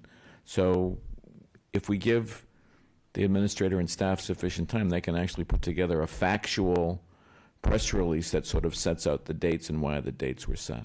But I do think it's, to Liz's point, I do think because of the comments and how people left, it needs to happen soon, before the vote, so people know that the vote does in fact matter and that they should go vote one way or the other. Right. Because before, it was like, they left feeling like it was a moot point, and now it's not a moot point, and people need to understand that very specifically. Rally the troops. So as fast as we can get that information out, I think the better. But Yeah, you can rally the troops. We can't rally the troops. We're not about rallying the troops. Fine, I get the communications, rally the communications troops, how's that? There you go, bingo. So That helpful, Bob? Yeah, we'll work on that right away, try to get it out tomorrow and be factual. So it's not going to be a, you know, it has to be just a factual piece. Yeah. So we don't get in trouble for No. the election business. Kind of like the descriptions that you do for all the different articles at a regular town meeting. I think those are very helpful. explanation? Are you It's talking about- different. It's gonna be the same. It's, when you do the ballot, it's just, we'll work on it, we'll come up with something good. But it's different, it's not like town meeting, it's different. So you have different rules when it's an election. It's gone through legal already. Oh, I assumed that the communication would include the election and the special town meeting. Right, we're gonna discuss the special town meeting, we're gonna do that part, but we're just gonna, discuss the relevance to the ballot and not have an explanation that is like a thing that people are gonna interpret as, well, this tells me to vote The yes. explanation is on, if you read the petition, they put, yeah. they put the article and explanation in there, so. Yes, Mary, hi, Mary. Many people won't see the petition. Well, it'll be printed and the warrant will come out. We'll have to advertise and put the warrant out. unmute her, so. Hi, there we Mary. go. Does she want to speak, or is she just? Mary, Yeah, I see a hand up. She just raised her hand. Mary. She's waving. She's Liam, can you bring Mary in? I think she's in, but I can't hear her. She's in. She's allowed to talk. Okay, But she's just not talking. okay, Mary, you can talk to us. Joke's on us. all right. need to, Yeah. maybe not. Do you want to just keep going down Yeah, on we'll go, individual and items? she gets it, she can speak. So, Use chat. communications about what is happening, yes. Happy clam down here. Okay. Joyce, do you have any individual items? Nope, I'm good. I'm good. Mark? Yes. I want to talk about the financial plan. I thought when we had that initial meeting and discussion, it was a very, very good start. Laying out what the big picture is. But from my perspective, in any kind of financial plan, we want to make projections on what the capital spending can be. All right? We also want to make projections on operational spending as well. Right? They all go together. You can't really, when you're setting your budget and putting your budget together and making budget projections and forecasts, you need to tie things together and make assumptions in terms of what those expenditures are likely to be and what kind of issues they raise. And then it's from that you begin crafting a decision document in terms of what you can do if you want to do all of the capital items and do all the operational increases, because we are going to be increasing our budget, as I think the administrator has warned us.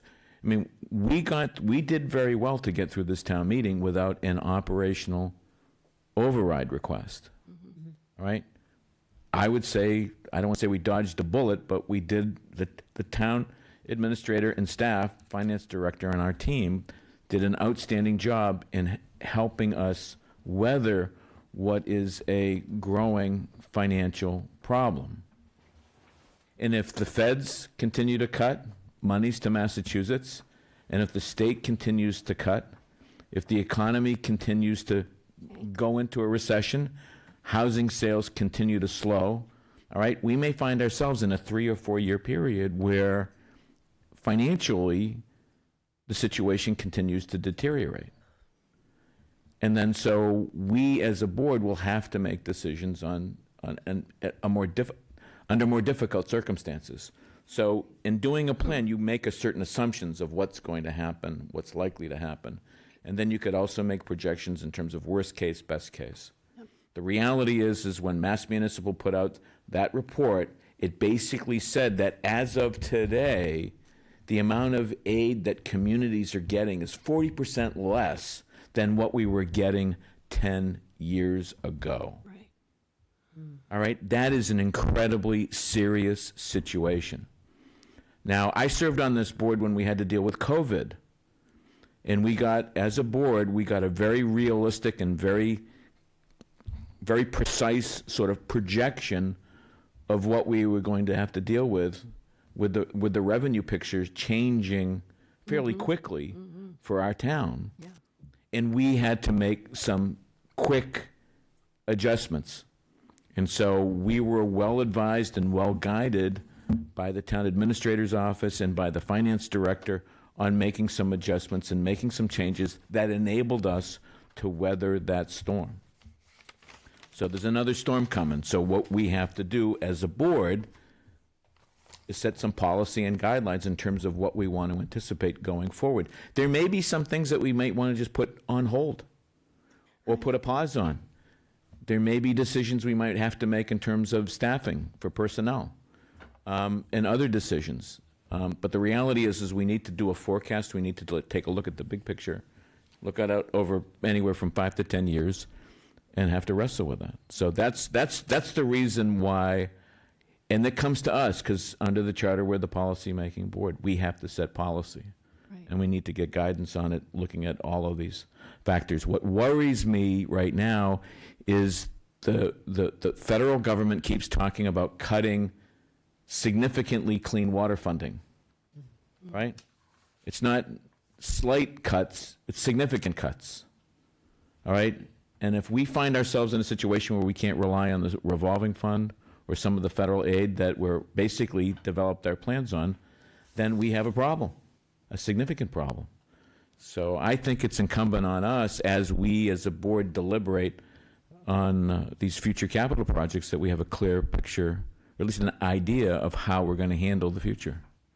And I think Bob had started a. That was a start. It was a good start. Exactly. The capital improvement program Yeah. that you're talking about. We have a detailed capital improvement program that lays out over the next 10 years what your major projects are, but you haven't made any decisions on doing those.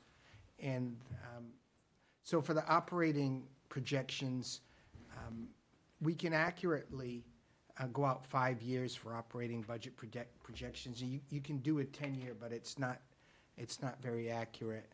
But be happy to review all of that. And no, the reason why I felt that I had to speak to this as an individual item is it keeps coming up. So I just want people to understand this isn't just something that's passing. This is a very, very key. It's an important component of what we do. Absolutely. All right. So let's just leave it at that. The other thing that I wanted to mention was that Bob had circulated to the board a very, very important letter drafted by the chairman of the Cape and Islands Water Protection Fund. And if you haven't read it, you need to take a look at it now. That letter... Very well written. Exactly. I am your representative on the fund, and we met last week to discuss getting something out quickly that outlines some of the strings that are going to be attached to funding that's available in the environmental bond bill. Now, we're going to be going after some of the so-called MVP money. Who knows? It could be money that comes out from under this bond bill. If this language is in there, we would have to accept the condition. The monies are going to get new conditions, and the conditions are going to be that we follow some of the stringent guidelines and housing policies of the administration. All right? And what's happening around the Commonwealth is that many towns, including towns here on the Cape, are basically saying time out. We may want to take a second look at how we handle some of these grants. There may be some towns that may, if indeed this language stays in the bond bill, there may be some communities that basically say, no, we're not going to apply for that grant money because we don't want to be stuck with these conditions that require us to do housing in some areas without adequate infrastructure or protections to the environment. And in some communities, it means not complying with guidelines regarding protection of wetlands and other environmental resources. So that was laid out in the letter, and all I wanted to do was just flag it for folks because it's a very serious issue. If you're talking to the state rep, if you're talking to the state senator, by all means, let them know that Section 108 of the Environmental Bond Bill is a problem. Okay. So those are my two individual items. Thank you. Can I just ask a question, Tracy, before we adjourn? As long as we're not having a dialogue on something that's not on the agenda. Dorcas, did you want to? No, I was just going to say, not before we adjourn, because we still haven't heard from Bob. sorry. for his, Oh, and we didn't do the consent agenda either. No. We still have stuff to do. We're here. I just When, want to, when we look at the capital improvement plan or the financial spending plan, whichever terminology we want to use, can we expect to include a review of the residential exemption? Or do we have to schedule that separately? No, I think that's part of the conversation. That's what in I terms would of hope. your options for going forward. That's what I would hope, but I wanted to hear you. That's what I would anticipate. But that becomes a discussion. Then we as a board have to decide how we want to handle that. Right. What kind of public involvement? What kind of public engagement? This ties in directly with the communication plan. You know, we want to have a communications plan and approach that sufficiently engages the community in some of these important decisions that we have to make. That's one of the reasons why I get so worked up about communications, because it's directly relevant to the things that we do. Yep. If we're not communicating and engaging the community, they have no idea what we're doing, then it makes our job very, very difficult. my individual item is, I had reached out to the Assembly of Delegate Representative, and Mary Alice was working with her to get her to come and update us on what's going on. I haven't seen an update on that. Just wondering if we could follow up on Can that. ask for one, yeah. Yeah. Meanwhile, the county commissioners are coming to Yarmouth, right, Bob? Yeah, we're going to talk about that in a minute. Okay. Okay, great. So, consent agenda. Let's wait for Bob to give an update on this letter here. Bob, do you want us to move everything except hold the letter? Or no, it doesn't matter, we can move it, but you just still need to Yeah, tell the board. And I'll brief you on that too. Okay. I have it. Is there a motion on the consent agenda? So moved. Second. Any discussion? All those in favor? Aye. Okay. Bob? All right, let's start there. The chairman refers to the approval of the findings of fact related to J-Mart, which I've had occasion to, review in detail, and town council helped us, and those stand, and there was a correspondence, in addition to that we received after the hearing was closed, from some area residents of J-Mart, stating that they did not receive abutters notices, and they are direct abutters. And so we looked into that, and I think that, that they were correct. When you pull the J-Mart decision from the Zoning Board of Appeals, where they received a special permit in order to build the J-Mart, it's listed as like 1282 Route 28. But what that project did is it consolidated 3 lots. 1276, 1278, that last one's not the the right number, and 1282, just these 3 lots there into one single lot. And when they did their application for the license, they just listed one of the lots. And so, they ran the abutters notices. We send the application over to assessors. They did the abutters notice, and it was only for that one lot. But if you combine the 3 lots as they should have been combined, there's about 5 or 6 more local residents in the back that are actual direct abutters and did not receive the notice. So there is an irregularity in that notice for that hearing. And, the decision has been made by the select board. Town council had recommended that I contact the attorney for the applicant, inform them of that, and see if, they wanted to withdraw the application. And so I did that, and they said no, they didn't want to withdraw the application. In fact, he came to my office, already had his appeal. Here's a copy of it. So they've already submitted their appeal. So town council said to approve the findings of fact, which have to be approved as a result of the hearing anyways, and that he is going to provide the ABCC with the information and a report on the discrepancy with the hearing notice, so that this goes in with the appeal, and the ABCC is going to have to look at that and make a decision. And, they have a range of options. You recall, we just went through this last year with them. The ABCC can overturn the decision of the select board and grant a license. Or they can do in similar fashion as they did with the Yarmouth Mini Mart, they can remand it back to the select board for additional hearing and findings of fact or anything.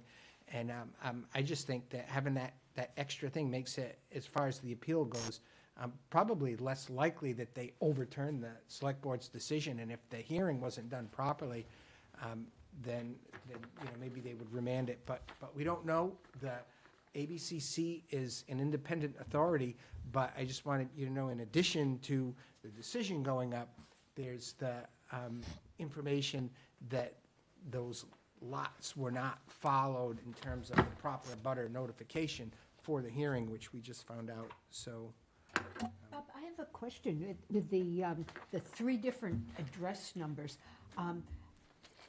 Is there any confusion and fault on the part of the applicant submission with only giving one address? yeah, well, here's the situation. I'm not going to be ascribing fault or motive or anything. I think that clearly, if you look at the facts, the combined lots require a notification in excess of what was provided. And I think, in fairness to the applicant, they could say that, well, they were under the impression that those lots were combined when they combined them, but the assessors... Choice of address number, yeah. The assessors have a lag, and even in the statute, it says that the notice goes to the last valuation of, what the lots are. So it could very well be that the applicant mistakenly thought that by requesting that one address, that those lots were already combined, and the assessor's records would reflect that, but they didn't. And the town, would have the position that if they just recently combined those lots, they need to request, for all 3 of them, or at least indicate to the licensing administrator that this application is for not only this address, but these other 2 addresses as well. And the town's licensing agent would have put that in on their behalf. But there was a miscommunication with respect to the fact that 2 additional lots comprise that address, in addition to the lot for which the abutters notification was requested. It could have been an innocent mistake, but it was still not proper. And so that's what we're dealing with, and, not ascribing any fault or anything like that. It's just that's the fact. Now, we don't cite that as a finding in our finding of fact, should we? Well, no, it didn't, well, we need to provide a statement that said subsequent to the hearing. We're supposed to, with the finding of So the that fact. statement will be coming in. Right, and so he kind of dictated to me how it would read. Subsequent to the, the closing of the hearing, the town was made aware that the notification to the abutters was, not accurate, based on Okay. this principle and the combination of the lots. And so, okay, so that's that one. Do you want me to go on with do you any more questions on the J-Mart? And, if we're all lucky in a solid year and a half, we'll hear back on. Yeah. Or we'll go to Everett, or, We're going to Chelsea. Chelsea, That you Chelsea. know. So everybody gear up. Hopefully we'll have a nice lunch, but it's an all-day affair. Okay, I wanted to let you know, today we had a meeting with the Mass DOT on Route 6A for the design that, we're still really pushing that. On the village, On Yarmouth the Point? village. And VHB, was there representing our design. And there's a couple of issues I just want to make you aware of we have to resolve, is that, there was an initial reaction from the DOT that the poles needed to be moved in the village, let's call it landward of the sidewalk, which would be substantially closer to the businesses that, we don't support that, and we made a very good argument, and we feel that they should not be moved. Oh, I love it when they just put the pole right in the middle of the sidewalk and pave around it, because I've seen them do that before. Oh, Yeah, and so we're working with our designers to have the proper location of the pole. There's other areas that they indicated the potential problems. Some of the poles have been hit by vehicles, but not in the village. This is more down towards, I think, Summer Street, that area where they've had that problem. So, we seem to have had a good discussion, degree of cooperation. I just wanted to make you aware that we're working it out. Our team with the DPW and the VHB, we are on it. And so we're hoping that this leads to just better communications with the 6A. But I just wanted to make sure that you were aware that's going on. And then, I wanted to hear from our county commissioner as well, but I have been working with his staff at the county, that the county commissioners are conducting a meeting, May 27, 10 a.m., right here in this room. And they've asked us to provide to them who might be attending, and we wanted to make sure we invited the select board and to see if anyone wanted to commit to attending that meeting, and they're interested in issues from the county that are important to select board members, things that they could do differently or do better. It's 10 a.m. on the 27th. Any topics you want them to cover, so and Mark can add in. It's, I think, his a great initiative to get out into the towns, and so May 27 is Yarmouth. And before I hand it, I want to also sort of, in doing that, call to your attention. And That's very nice. yeah, you mentioned at the last meeting that you'd like to see a Yarmouth. So I had never heard that suggestion, but I thought it was a good one.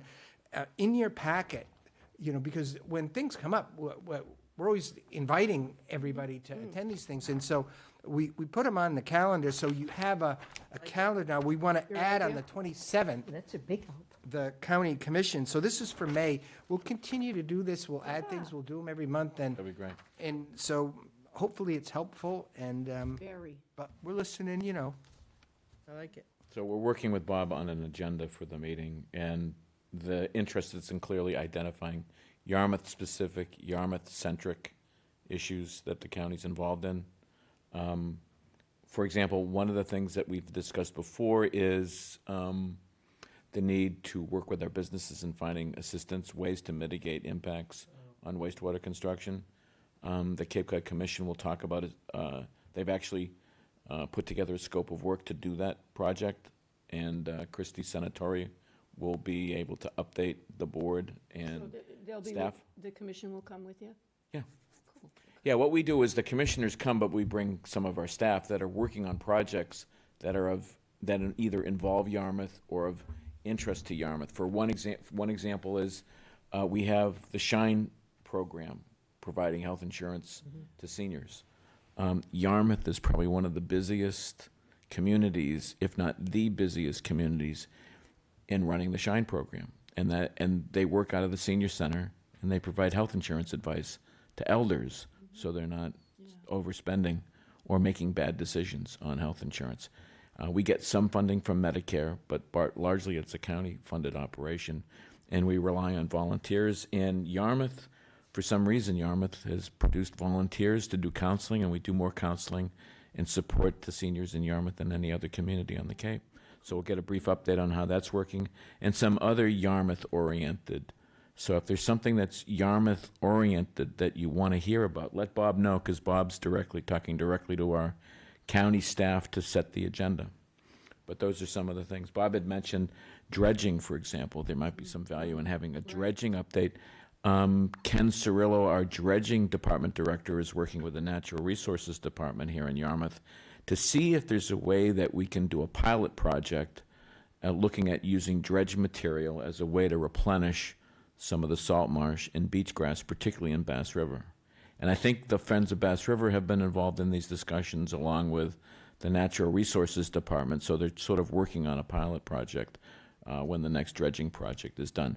So what I'm trying to do as a commissioner is promote more of a dialogue between the commission leadership, the Cape Cod County commissioners and the departments with the towns, and to create an awareness, particularly among the elected officials and the administrators. So Should a look at the airport expansion be something that would be on your agenda? Airport expansion, I don't believe so, but it's certainly I mean, it's that versus going down to the base, or maybe that's all dead now. I don't know. Mass Development's looking at that, Okay. or they've been asked to look at it. Vote to allow them to sit in your chairs. I think we're going to sit on the floor. I don't think we're going to want to sit up here. I think generally what I try to do is when we meet, we avoid using the dais of the local officials. We don't want to create any confusion. Sit right on the floor. We'll put a. Make it You said sit on the floor. I envisioned like Duck Duck Goose on the floor. I know, I was thinking the same thing. Yeah. So we'll sit out there. We'll probably grab a table, dress it up. Great, thanks for coming to Yarmouth.